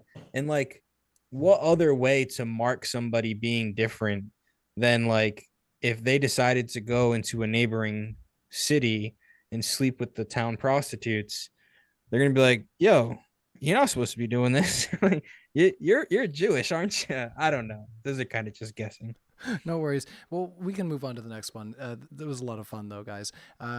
Yeah, once again, you're watching the live chat. We are getting down on our super chats. You want to hit the like button. Like I say, we want to try to boost up more conversations like this where people are, keeping it level-headed and stuff. It's a lot more easier to unpack that way, I think, than just, the fireworks are nice sometimes, guys, but come on, this is the bee's knees right here. If bees had knees, we call it Wi-Fi gospel and Jed. All right. Justin Henley says, can God bring, before I ask the next question, actually, do either of you need to step out for a break? I can do a little bit of housekeeping, if you want to grab I'm going a to go drink. steal the vape from my wife. Yeah, steal the vape. I can vape on here, right? You can. That's all I do. If you wanted to step out for a second, Jed, use the washroom or grab a drink. Yeah, I guess I might as well grab my vape too. Yeah. All right. Well, then I guess that's what we're all doing. All right. We're all going to be vaping on stream. All right. Well, if you haven't already and you're hanging out in the live stream, hit the like button. We do appreciate it. Modern Day Debate is going to be live. All right. It's going to be in November. So you can see it there up on the screen right now. Nashville, Tennessee, Saturday and Sunday, November 15th and 16th. We have our tickets in the link below. So if you look in our description, you'll find those tickets linked there. Definitely recommend that you get those early bird tickets while they're lasting. Ryan, keep it moving. And WTF? No, things can move, but I got to respect our speakers and let them have a break too. I get a chance to jump out every once in a while because I don't have to, necessarily pay attention to every last little detail because I can turn up my speakers over here. Ryan derailing his own stream. Oh. Hey, alchemist, you have more tears than I have handkerchiefs. All right. Jed's back, all vaped up. I'm back. Assumedly. All right. We're just waiting for Wi-Fi gospel. Hopefully you guys got all your breaks in, everything you need to get through the rest of this Q&A. But yeah, once again, thank you to all of our live supporters. I'm sorry to the whiners that I let down, or the one whiner, I should say. But Jed, you're having a good time, are you? Yeah, this is great, and this is awesome. I saw that coming up soon, Matt Dillahunty is going to be on the show. Is that right? I'm not sure. That might be. I think that is an advert for our podcast. Now, it'll be interesting to see what happens now going forward. So, I don't think that's a debate. Let me just double check. Oh yeah, now, it says. Now I gotta see here. Are you podcast? Are you familiar with the podcast. Recent Dillahunty lore? The Dillahunty lore. No, I'm not familiar with the Dillahunty lore, but I will say that now that part of that atheist trio, Seth Andrews has been on Piers Morgan, who regularly features one of the Christians that have been found to be so offensive that nobody wants to come on Modern Day Debate anymore, but they're regularly featured on Piers Morgan. Now Seth Andrews has appeared. I just wonder how they're going to square that circle and not be on Modern Day Debate. I think it's well worth to be on Modern Day Debate, just my opinion.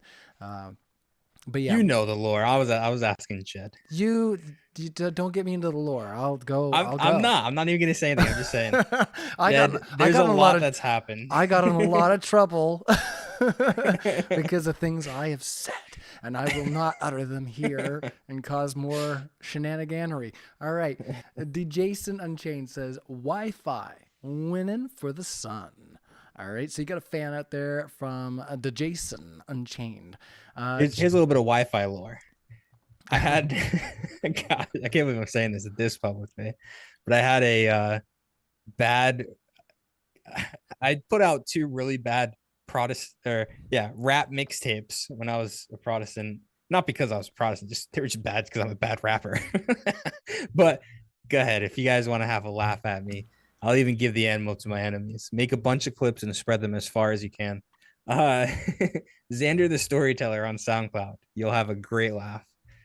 All right. Well, hey, all of us have made our fair share of rap mixtapes. I used to make some back in high school too. Oh yeah, nice. But mine are so bad that I'm not going to share them here. Yeah, no, don't. Yeah, I was gonna say I don't even want to go back to those days for learning guitar. Oh my god. I was in my early 20s, so I have no excuse. What's kind of funny is I was listening back to one of my songs recently, and I was actually at the time I was a Christian, so I was making lyrics making fun of atheists. Oh, interesting. Oh wow, okay. I was gonna say if you can read into the lyrics of the song I used to put on the live stream here, I had Until We're Gone, and then I had another one that was called No Barrels Cold.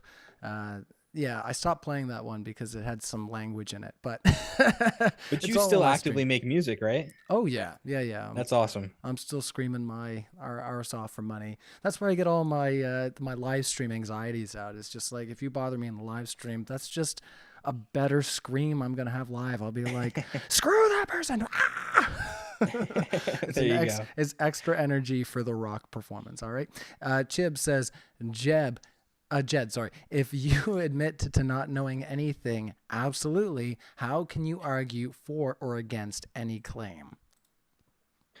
So yeah, when I say I don't know anything with absolute certainty, that's because I can't say with confidence that this reality is actually real and there's not some meta reality. I can't beat the problem of hard solipsism. But when I say I know something, my definition I've already given that I just have a really high confidence level. I'm working within the framework of this reality, so that I assume that this is real first, and then I can accept or reject claims about this reality based on my sensory inputs.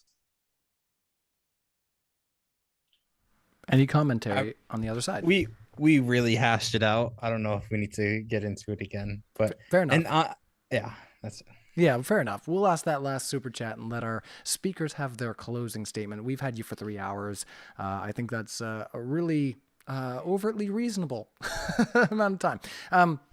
So I don't know how to say this. It's SF49er SJ Shark says, Jed, what do you do about the unscientific fact that nothing created everything? Yeah, I do not believe that nothing created everything. That's a straw man of an atheist position regarding cosmology or Big Bang cosmology. So I have no idea how the universe started or what the origin of the universe was exactly like. All we can do is observe the expansion rate of the universe and trace it back about 13.8 billion years to determine that the universe, as we understand it, our local presentation of the universe started expanding from a singularity 13.8 billion years ago, but we have no way to investigate prior to Planck time, which is an instant after it started expanding. So maybe matter and energy have always existed. Maybe if you rewind the clock far enough, you get to a beginning of time, t equals 0. And so nothing ever caused the universe to start existing. It just started because there was never a time when the universe wasn't started. And yeah, I have no idea. That's all just speculation on my part. So I don't claim to know how the universe started. I don't claim that the universe was created by nothing or that nothing ever existed. Generally, I would say that it's probably unlikely that nothing ever did exist. I think something either always existed or time itself had a beginning. I think that it was a popular atheist talking point, especially when, like, was it the Four Horsemen they call them, more popular? But I think that the majority position now is that something called the cosmic microwave background existed before the Big Bang, and that's kind of where all the study is going for right now. And I think that philosophically, the view doesn't hold, and because of that, a lot of atheists that I talk to about this tend to believe, they'll just say like, "Well, I think that matter is eternal" or something like that. Yeah, I think the cosmic microwave background radiation is a method that people use in addition to the expansion rate of the universe to determine that it is expanding and the rate of expansion, like redshift and blue shift. But I don't necessarily know as if that. I've never heard someone claim that that existed prior to the existence of the universe. Maybe they have. I don't know.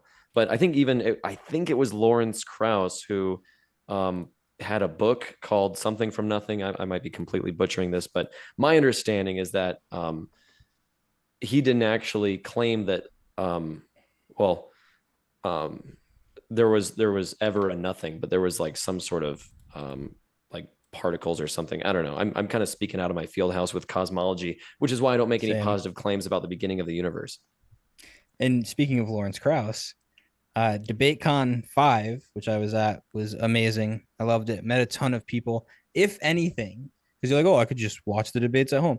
Yeah, after you can, but the people you meet there is really like one of the biggest reasons I'm gonna go again. It's an awesome time. But during DebateCon 5, the reason I bring it up was because Inspiring Philosophy and Lawrence Krauss had a debate on which is better for society, right? I think that's what it was, Christianity or secularism. You got And chef's kiss, Inspiring Philosophy absolutely killed it. So go watch that. Well, I was going to say, to be fair to both speakers, I think they both kind of bounced off each other in a really organic way. I think if you're going to watch a debate on that topic, that is definitely a very palatable, enjoyable debate for sure. Both speakers definitely have their convictions, and that's nice. So, lastly, on this question, unless another super chat comes in, this is the end. So, feel free to bounce this one. How do you care about babies when you're pro-abortion, Jed? Sure, great question. Well, babies and fetuses are not the same thing, so I think that there's a starting point we could have. I think that when it comes to abortion and the justification for it, it relies on the bodily autonomy of the mother or the person carrying the fetus. So I don't think we should ever force anyone to let someone else grow inside of their body without their consent. And I think when it comes to a baby who has been born, they're no longer requiring one specific individual for their continued existence. So I think that there's a huge distinction to be made between the reliance one person has on the other. And I don't think anyone's bodily autonomy should ever be violated by forcing them to have a fetus grow inside of them without their consent. I'm so upset for not bringing this up. Shame on me. Now's your chance. Because I do think that this goes along with our theme of you can have these moral justifications for the unaliving of a little human being, however you want to put that. But God can't. So but I want to be fair. Do you think that it's a human life from conception? Or is there do you have a cutoff date? Yeah, of course, it's a human life from conception. And you could even make the argument that human life is just a continuous cycle that never really has a beginning or never really has an end. I'm fine with calling a fetus a human, but is it a person is the bigger question. Do we grant it personhood? Does a fetus, should a fetus be granted the same rights as a living, breathing, walking, fully independent person who's already been born? I don't think so. Right. So then is there at any point, what point does the fetus gain personhood? Is it only after it's born? Yeah, I think that's a fair point at which to grant personhood. Generally, if you, I mean, I think women should be in control of their own reproduction, and I think once you start demanding that women carry, a fetus to term, they have to give birth, even if they don't want to. That comes with all sorts of issues. Like, what if there's a health risk to the woman? Do we force her to give birth to a baby, even if it poses a risk to her? Most people, or at least some people who are pro life, will make an exception for risks to the mother's life. But then the risk to the mother's life is never black and white. It's never binary. Like, oh, you will definitely die if you try to give birth to this baby, or you'll definitely live. There's always some risk factor. Like, you have a 30% chance of suffering really great injury or death if you try to give birth to this child. And then it becomes a matter of at what point, what high amount of risk do we finally allow a woman the freedom to abort the pregnancy and protect herself? And I think that should be up to a woman and her doctor, and that the state and the government and me or anyone else have no business telling a woman or any person when and how they need to carry their own reproduction. I think people should have that own freedom to decide that for themselves. And so, what's the distinction? And I'm not saying that people like average gestation is what, 40 weeks. I have 3 children. I should know this. It's about 40 weeks, right? Did I get that right? Okay. I think so. I don't know. I'm just asking. I think it's 40 weeks. Average gestation. Look, we're all Googling now. We have kids. It's Come like on. 9 months, I think. Yeah, something like that. All right. So let's say on the 39th week, what's the distinction between, like, why isn't that a person versus after it's born? Now, when it comes to a 39-week-old fetus, I think it's incredibly unlikely that any mother would go through that much time being pregnant and then suddenly decide, I want an abortion. And when we get that close to 40 weeks, the termination of a pregnancy, which is what an abortion is, no longer becomes killing the fetus. It becomes a C-section. We need to get this unborn human out of your say body. baby, you want to say no, but yeah, totally understand what you're saying, and I'm not saying people get abortions. I think that if we can save both lives, then I think that we should try. Sure. Right, but what's the distinction is what I'm saying. Like, you said that personhood is, like, a good place to place personhood is after they're born, but what's the distinction? Like, you could still say there's a justifiable reason for an abortion, even if it's still a person. That wouldn't, like, just calling it a person at 39 weeks wouldn't allow you not to say that or have an argument for that. But it seems weird to say, well, it's only a person once it's born. Like, doesn't seem to be a good distinction between 39 weeks and birth. And I promise I'm not saying this to weasel out of the question, but maybe I could amend what I said. Even if we call an unborn human a person, sure, go ahead. I don't think we should grant any person the right to use and live inside of someone else's body without their consent.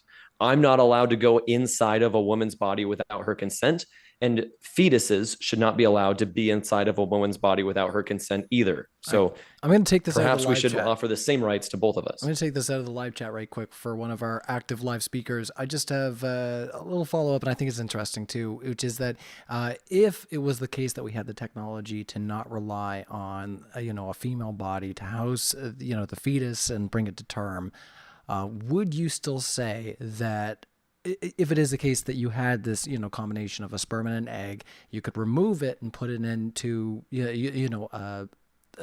what would you say? Artificial womb.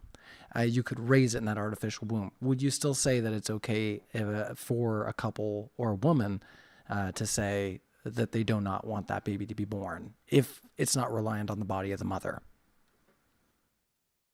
I would say probably not, because the only reason I think abortion is justified is because of bodily autonomy. So if there's this completely independent human growing in an artificial womb, I don't think one person's desire to have it not grow anymore should automatically make it stop existing.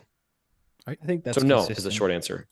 So I think bodily autonomy is the one qualifier I have for abortion. So if you have like a test tube baby, I think that the desire to just kill it, I don't think is enough to end the gestation. Think about this next question carefully. I could try for the gotcha, but I'm not gonna. We've been pretty good this debate. Do the gotcha. Come on now. Do it.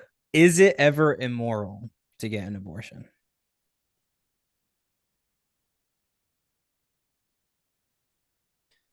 Or is it amoral or immoral?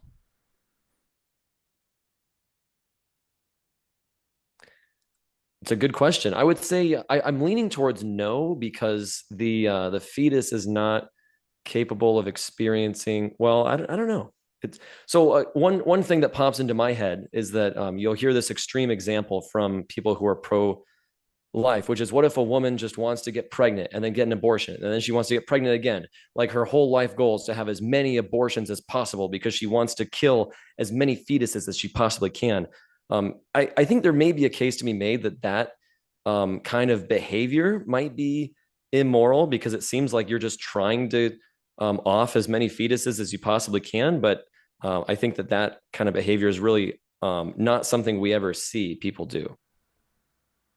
Now I don't know if that answered the question sufficiently. But I do personally know people who don't do that, but who have absolutely no regard for it, in the sense of, I sleep with whoever I want, don't use protection, and if something happens, I just get an abortion because it's just $500. I'll make the dad pay for it, and I think I personally know people who do that. If an abortion happens early enough in like in the first trimester, then the fetus is incapable of experiencing harm or suffering. And if our qualifier for morality is that an immoral action causes unnecessary harm or suffering, if you're not actually causing suffering, then I would say it's probably not immoral ever. But if you wait until the 39th week and then you want to inflict pain on the fetus in some way just because it gratifies you and not because it poses any potential risk to yourself, I think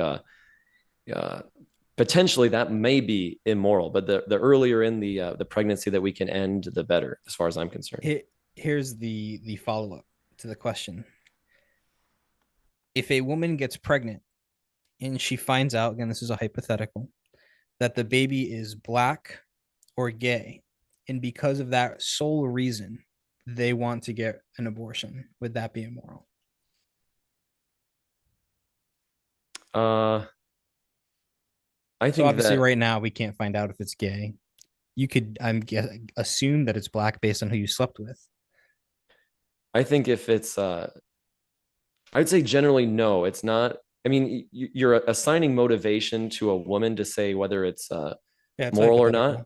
And I think that when we're making laws and allowing or not allowing certain behaviors, I don't think motivation should be a factor that we even consider. I think that we should just, if we're going to allow abortion, I think that we shouldn't necessarily need a qualifier for somebody's motivation to do so.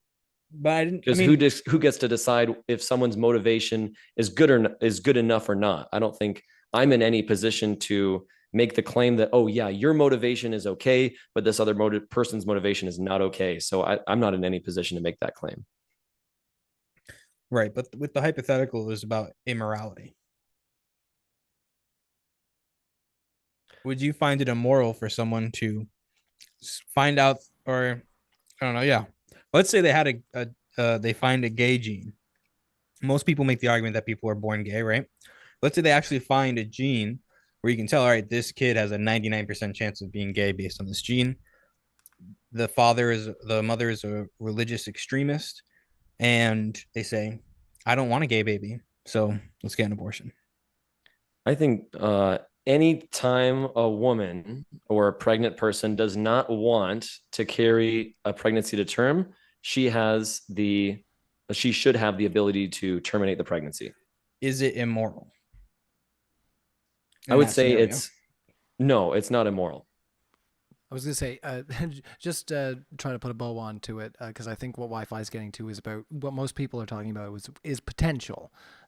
So you don't think that there's any immorality surrounding the potential of a human being that could do good or bad, just to try to put it all in perspective before we ask the last super chat.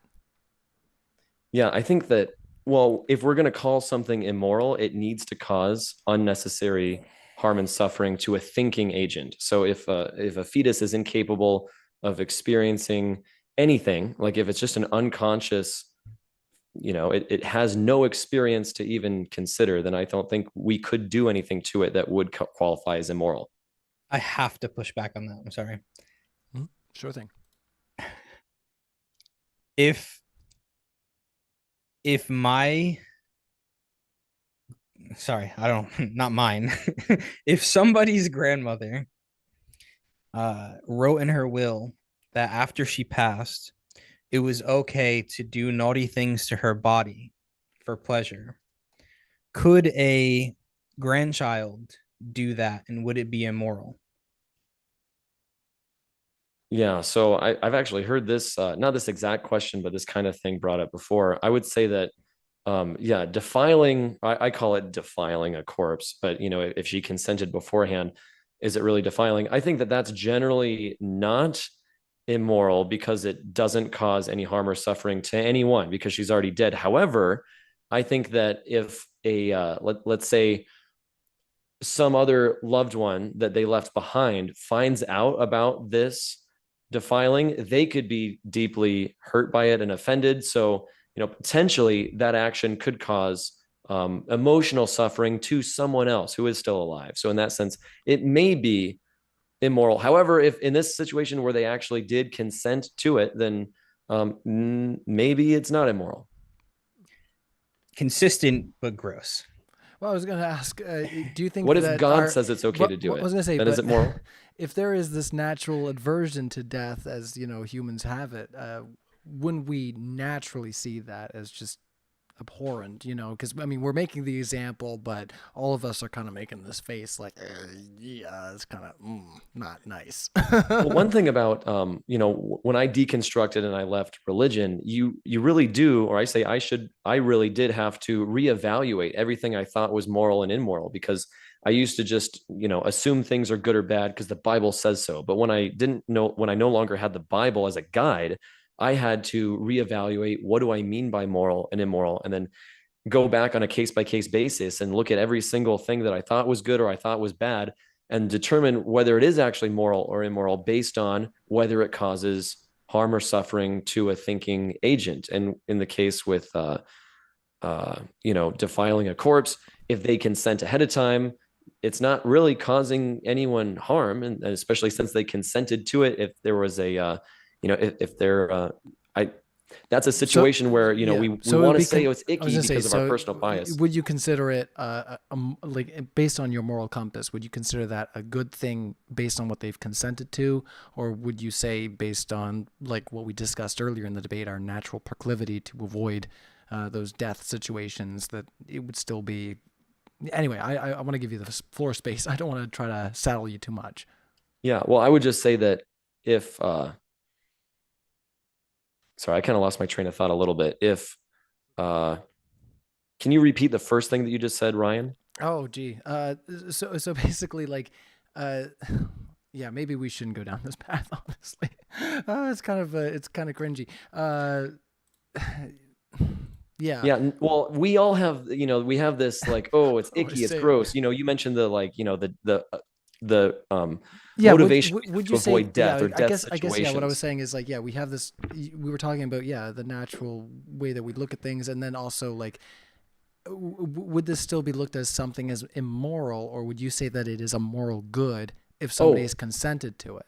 I remember what I was going to say. Yeah. So when you call it a moral good, I think I would reject that. Like it's not morally virtuous to sleep with a corpse, but it may not be immoral if they consented ahead of time. Now, that is presupposing that this corpse is not riddled with any STIs, or they're not so old that they're starting to collect bacteria or weird sorts of diseases growing on their body. Because then, if this living person sleeps with the corpse, then they could potentially carry those negative consequences of disease or STDs over towards somebody else. So they could be potentially spreading harm to other living people. So in that situation, it may be immoral. But If the doctors all analyze the body and say it's clean, go ahead. They consented ahead of time. While I think it's incredibly gross, I just want to make that clear. I have no interest in doing this, but if would I say that it's absolute, or would I say that it's immoral? I don't know as if I could make that claim. All right. Fair enough. Fair enough. I remember a joke about, a character named Bert who used to kick the trees, to make sure there were no bees in the trees before he had his way with them.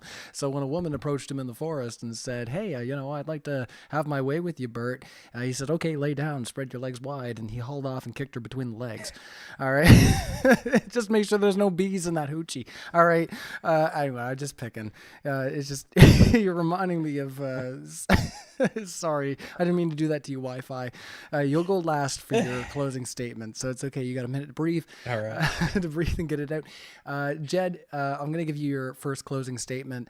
We've had a lot of fun tonight. We've just been kind of just shooting I won't say any more bad language, I'm just going to behave myself. My kids know enough bad language as it is.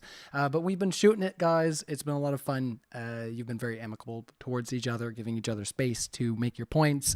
I don't think anybody feels like either of our speakers have been rude on this panel or unnecessarily unkind. So, Jed, you have the first minute to close your thoughts on how our conversation went tonight, and maybe some other things you'd like to debate in the future.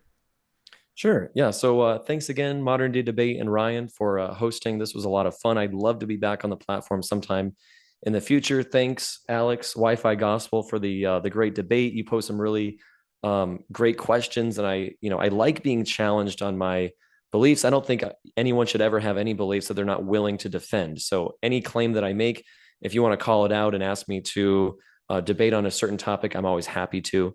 Whether it comes to whether a God exists or not, I remain unconvinced that any gods exist. Surprise.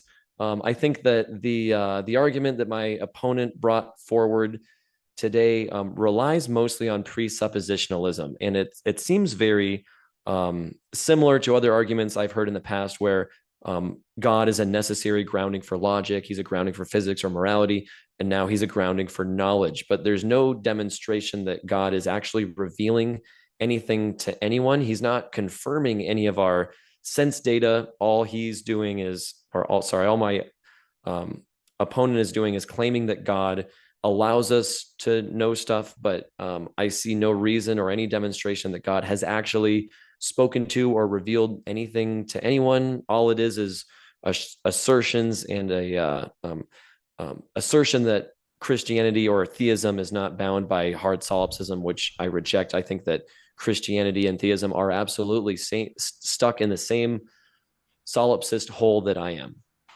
Right. And just before I let you go there, Jed, before all of us let you go, some other debates you might want to have on the channel, stir the pot. Sure. Yeah. So other people are watching.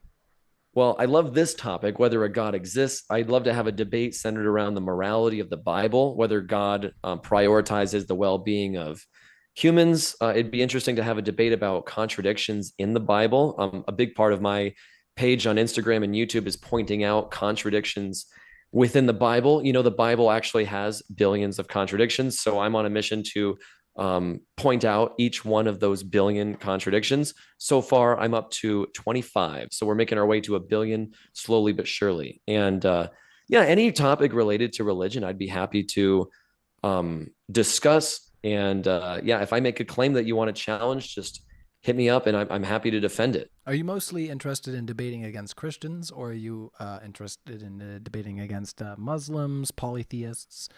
Sure, I'll debate any theist. All right. I'm happy to debate Muslims, Mormons, Scientologists. Now, granted, I grew up as a Christian, so I'm most familiar with Christian theology. So if somebody did challenge me to a debate on, say, Mormonism or even Islam, I definitely have to put in more work than I normally do in preparation for a debate. I mean, I prepare for every debate, of course, but Yeah, some topics I'm more well versed in than others, but I would debate any theist. Nothing like a good challenge, right, Jed? So Absolutely. maybe we'll get you back for something that's out of your ball field, but we'll try to keep it in your field as well. But it sounds like you're not afraid of a challenge for sure. So that's great. We're gonna hand it back over to Wi-Fi Gospel to make their closing statement, but I feel like I messed up earlier with my Dio quote. I mean, out of all the quotes from Holy Diver, and we're here having a debate, I should have said between the velvet lies, there's a truth as hard as steel. All right, Wi-Fi Gospel. 1 minute on the floor. Let everybody know what you thought of this discussion and maybe some other topics you'd like to discuss in the future. Absolutely. Thank you, Ryan. It was nice to meet you, although I feel weird always saying meet you when it's through Zoom calls and stuff. But hey, we live in the internet age. So nice to meet you. Thank you for hosting the debate. Nice to meet you, Jed. I've been following your Instagram for about I think a month or two. We've had a little bit of back and forth in the comments, which is always weird. Like the vibe never gets shifted in the comments. It's always more hostile in the comment section on Instagram. But I think we had a good talk. I appreciate the conversation. Um,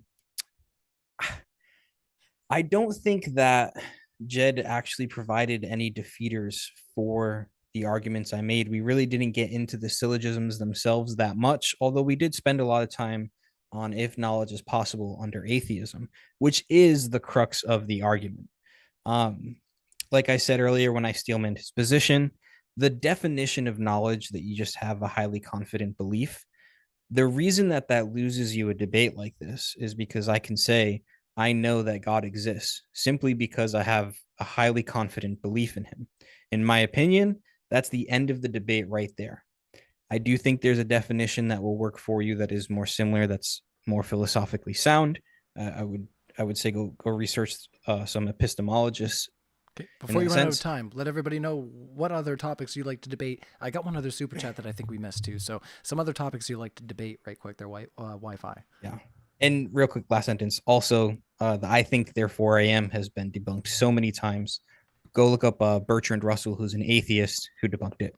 Because originally Descartes was a Christian. So that might be a debate topic in itself. I think therefore maybe. I am debunked, right? Wi-Fi gospel versus who, right?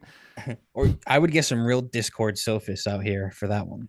But well, I did have one other question that I think I may have missed. So you can correct me if I'm wrong. But I'd seen it earlier in the chat that somebody said I missed this one. So Justin Henley said, "Can God bring all the people he had horribly deleted into heaven? How would that be immoral?" So, can God bring all the people he had horribly deleted? So I guess sent to hell, into heaven? How would that be immoral? Yeah, I think what it's really getting at is, do the ends justify the means? So if God takes someone into heaven, then is he morally justified in slaughtering them here on earth in the most brutal way that we can possibly imagine? I think towards some of these stories in Deuteronomy 20, from the perspective of a Canaanite, where you're just eating dinner peacefully with your family, and then suddenly these savage Israelites kick in your door, and then they start stabbing your parents with spears while you have to watch, and then they slit your throat last. Is all of that morally justified if you get to live in paradise with the God who commanded it in the first place justified? I'd say no. That's the last person I'd ever want to spend eternity with, is the person who commanded the slaughter of my family. I mean, this God is atrocious. I'd want nothing to do with him. So no, it's not moral. All right. Final thoughts there, Wi-Fi, for this super chatter, and then I'm going to definitely let you guys go. You've been awesome. Would you then also say that the ends don't justify the means in a surgery? Because stabbing somebody without that context is immoral. But if you stab them in order to fix them, it seems like the ends justifies the means. Also, abortion and what's better for society, Christianity or secularism, are two topics I want to focus on and would love to debate with anybody, including Jed. Yeah, just to answer that question really quick, when you say, in these two situations, like a surgeon stabbing someone in order to fix them versus God stabbing someone in order to send them to heaven, the two end results are completely different. So in one situation, it's a person doing everything they can to save a life. And in the other situation, it's someone commanding the slaughter of someone intentionally ending a life. So I think these are completely polar opposites. And it's also interesting, why would a God want to kill someone if he's just going to put them in paradise afterwards? If they're so evil that they deserve to die, why would they be good enough to enter heaven? You want to answer that? No. For sure. He's asking a question. So if you want to respond, I know we're probably getting a little tired here, but no, I didn't know if you wanted to, because you had said the last thing, but I'm not scared of going a little longer. I'm just sad that you already had your closing statements before we got to this, but let's just bounce this question and then we'll get you guys out of here. And I will let the audience know that Yerba Mate, I'm going to route you guys over there. That's Max's channel. He's doing an after show and he's a very loyal mod to Modern Day Debate, so highly recommend you check it out. They're going to be having some after show commentary and you can join them on their panel. It's very open, so go ahead there, Wi-Fi. I don't want to throw you off. No, I would just say that it matches the theme of the night, where just because you don't see a good enough reason for God to do something, and not even saying that that's exactly how it goes, but just because you don't understand why God would do something doesn't mean that it's a bad reason for God to do something. It almost, all right, there's like an analogy that I've been working on. I don't know if it's good or not, but it's like, I know how to build, like, if you give me a bunch of wood and all the tools in a YouTube video, I could build a decent shed in my backyard, right? But then if I go downtown to the city in my state and I see a skyscraper being built, and I marched up to the guy who is like the head project manager of the entire building, and I said, hey, it looks like you're doing this over here, and it's like, you're not doing this right. You're not handling this project right. I'd probably get punched in the face and thrown out. Like, it just seems like the height of arrogance to me. If there is this God and you're questioning his moral justifications for what he does, it seems like a similar situation to me.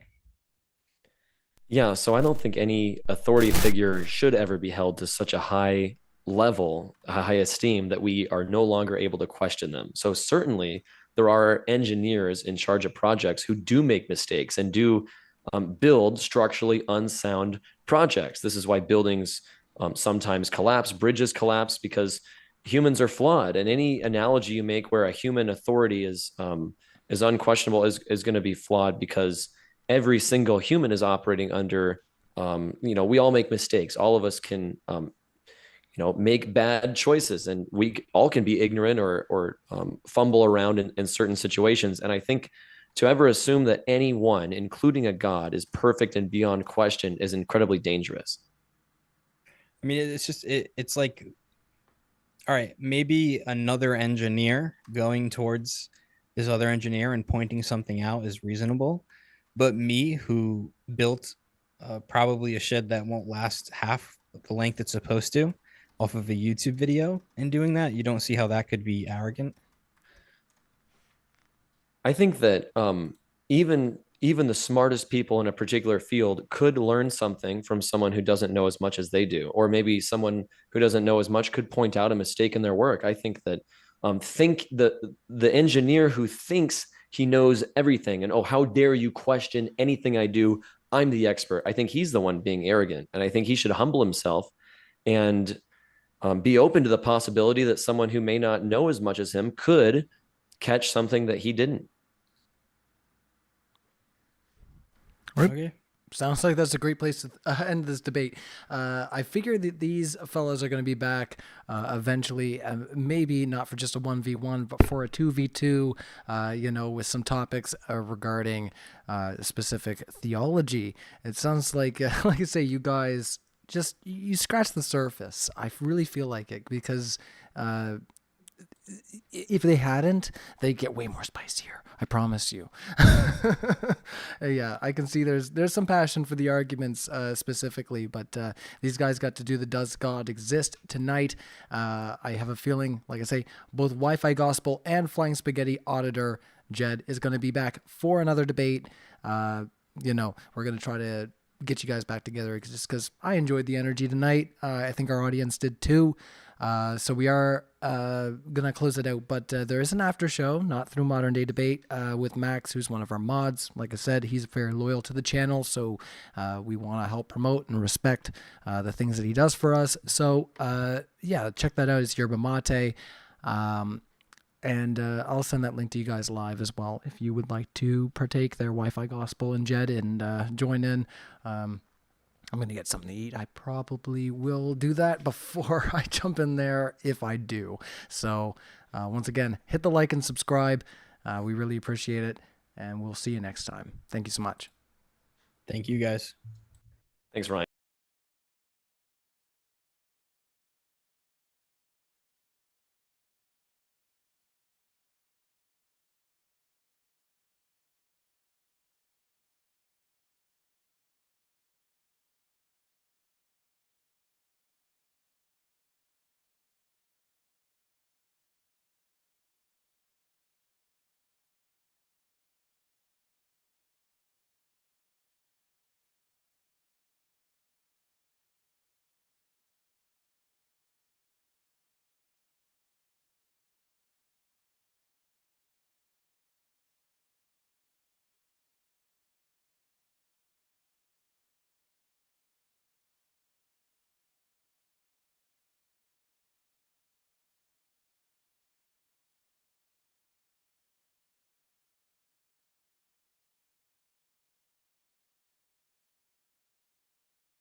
question, what am I to do but tear away when I'm boiling at the top? Try to find a way to fight the fire, smart derived from the minds of liars. You call the shots as you bow your heads, and the march never stops. The stars could be free, but this insanity bends you right by the knee.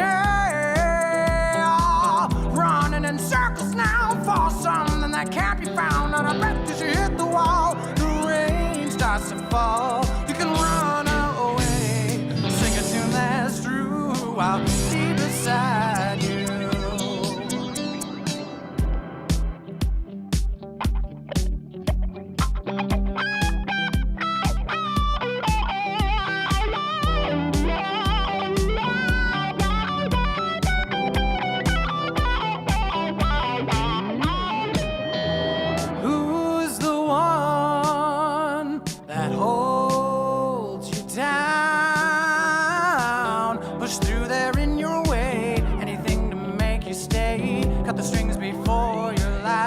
To decay from tears of blood, regrets of laughter. Turn around as your heart beat faster. Your hollow shape as the faith begins to drop. Shelter can find your thoughts of suicide. It's hanging down by the frail. Running in circles now for something that can't be found, and there's no time for today. The world would be untrue. I will rise against you.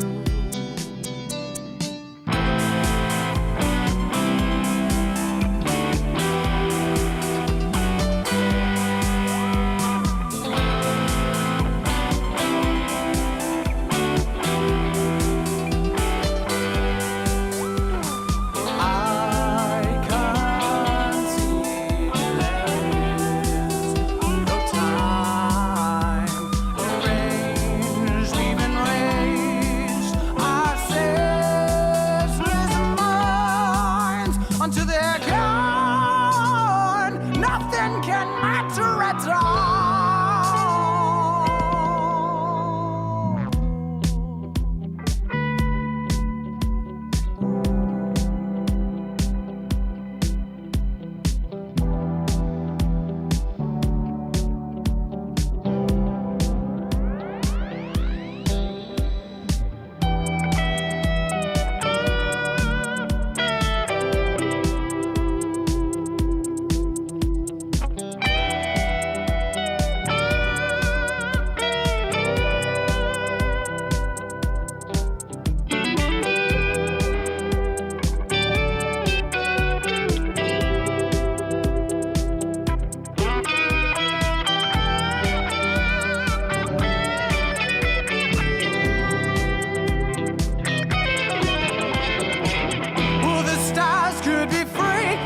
Insanity bends you right by the nail. Running in circles now for something that can't be found. Out of breath, smashed the wall. The water consumed all. You prayed away that the world would be untrue as it rose against you.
Did you think it would always be for free? Now sit back, watch it burn, burn, burn for all eternity.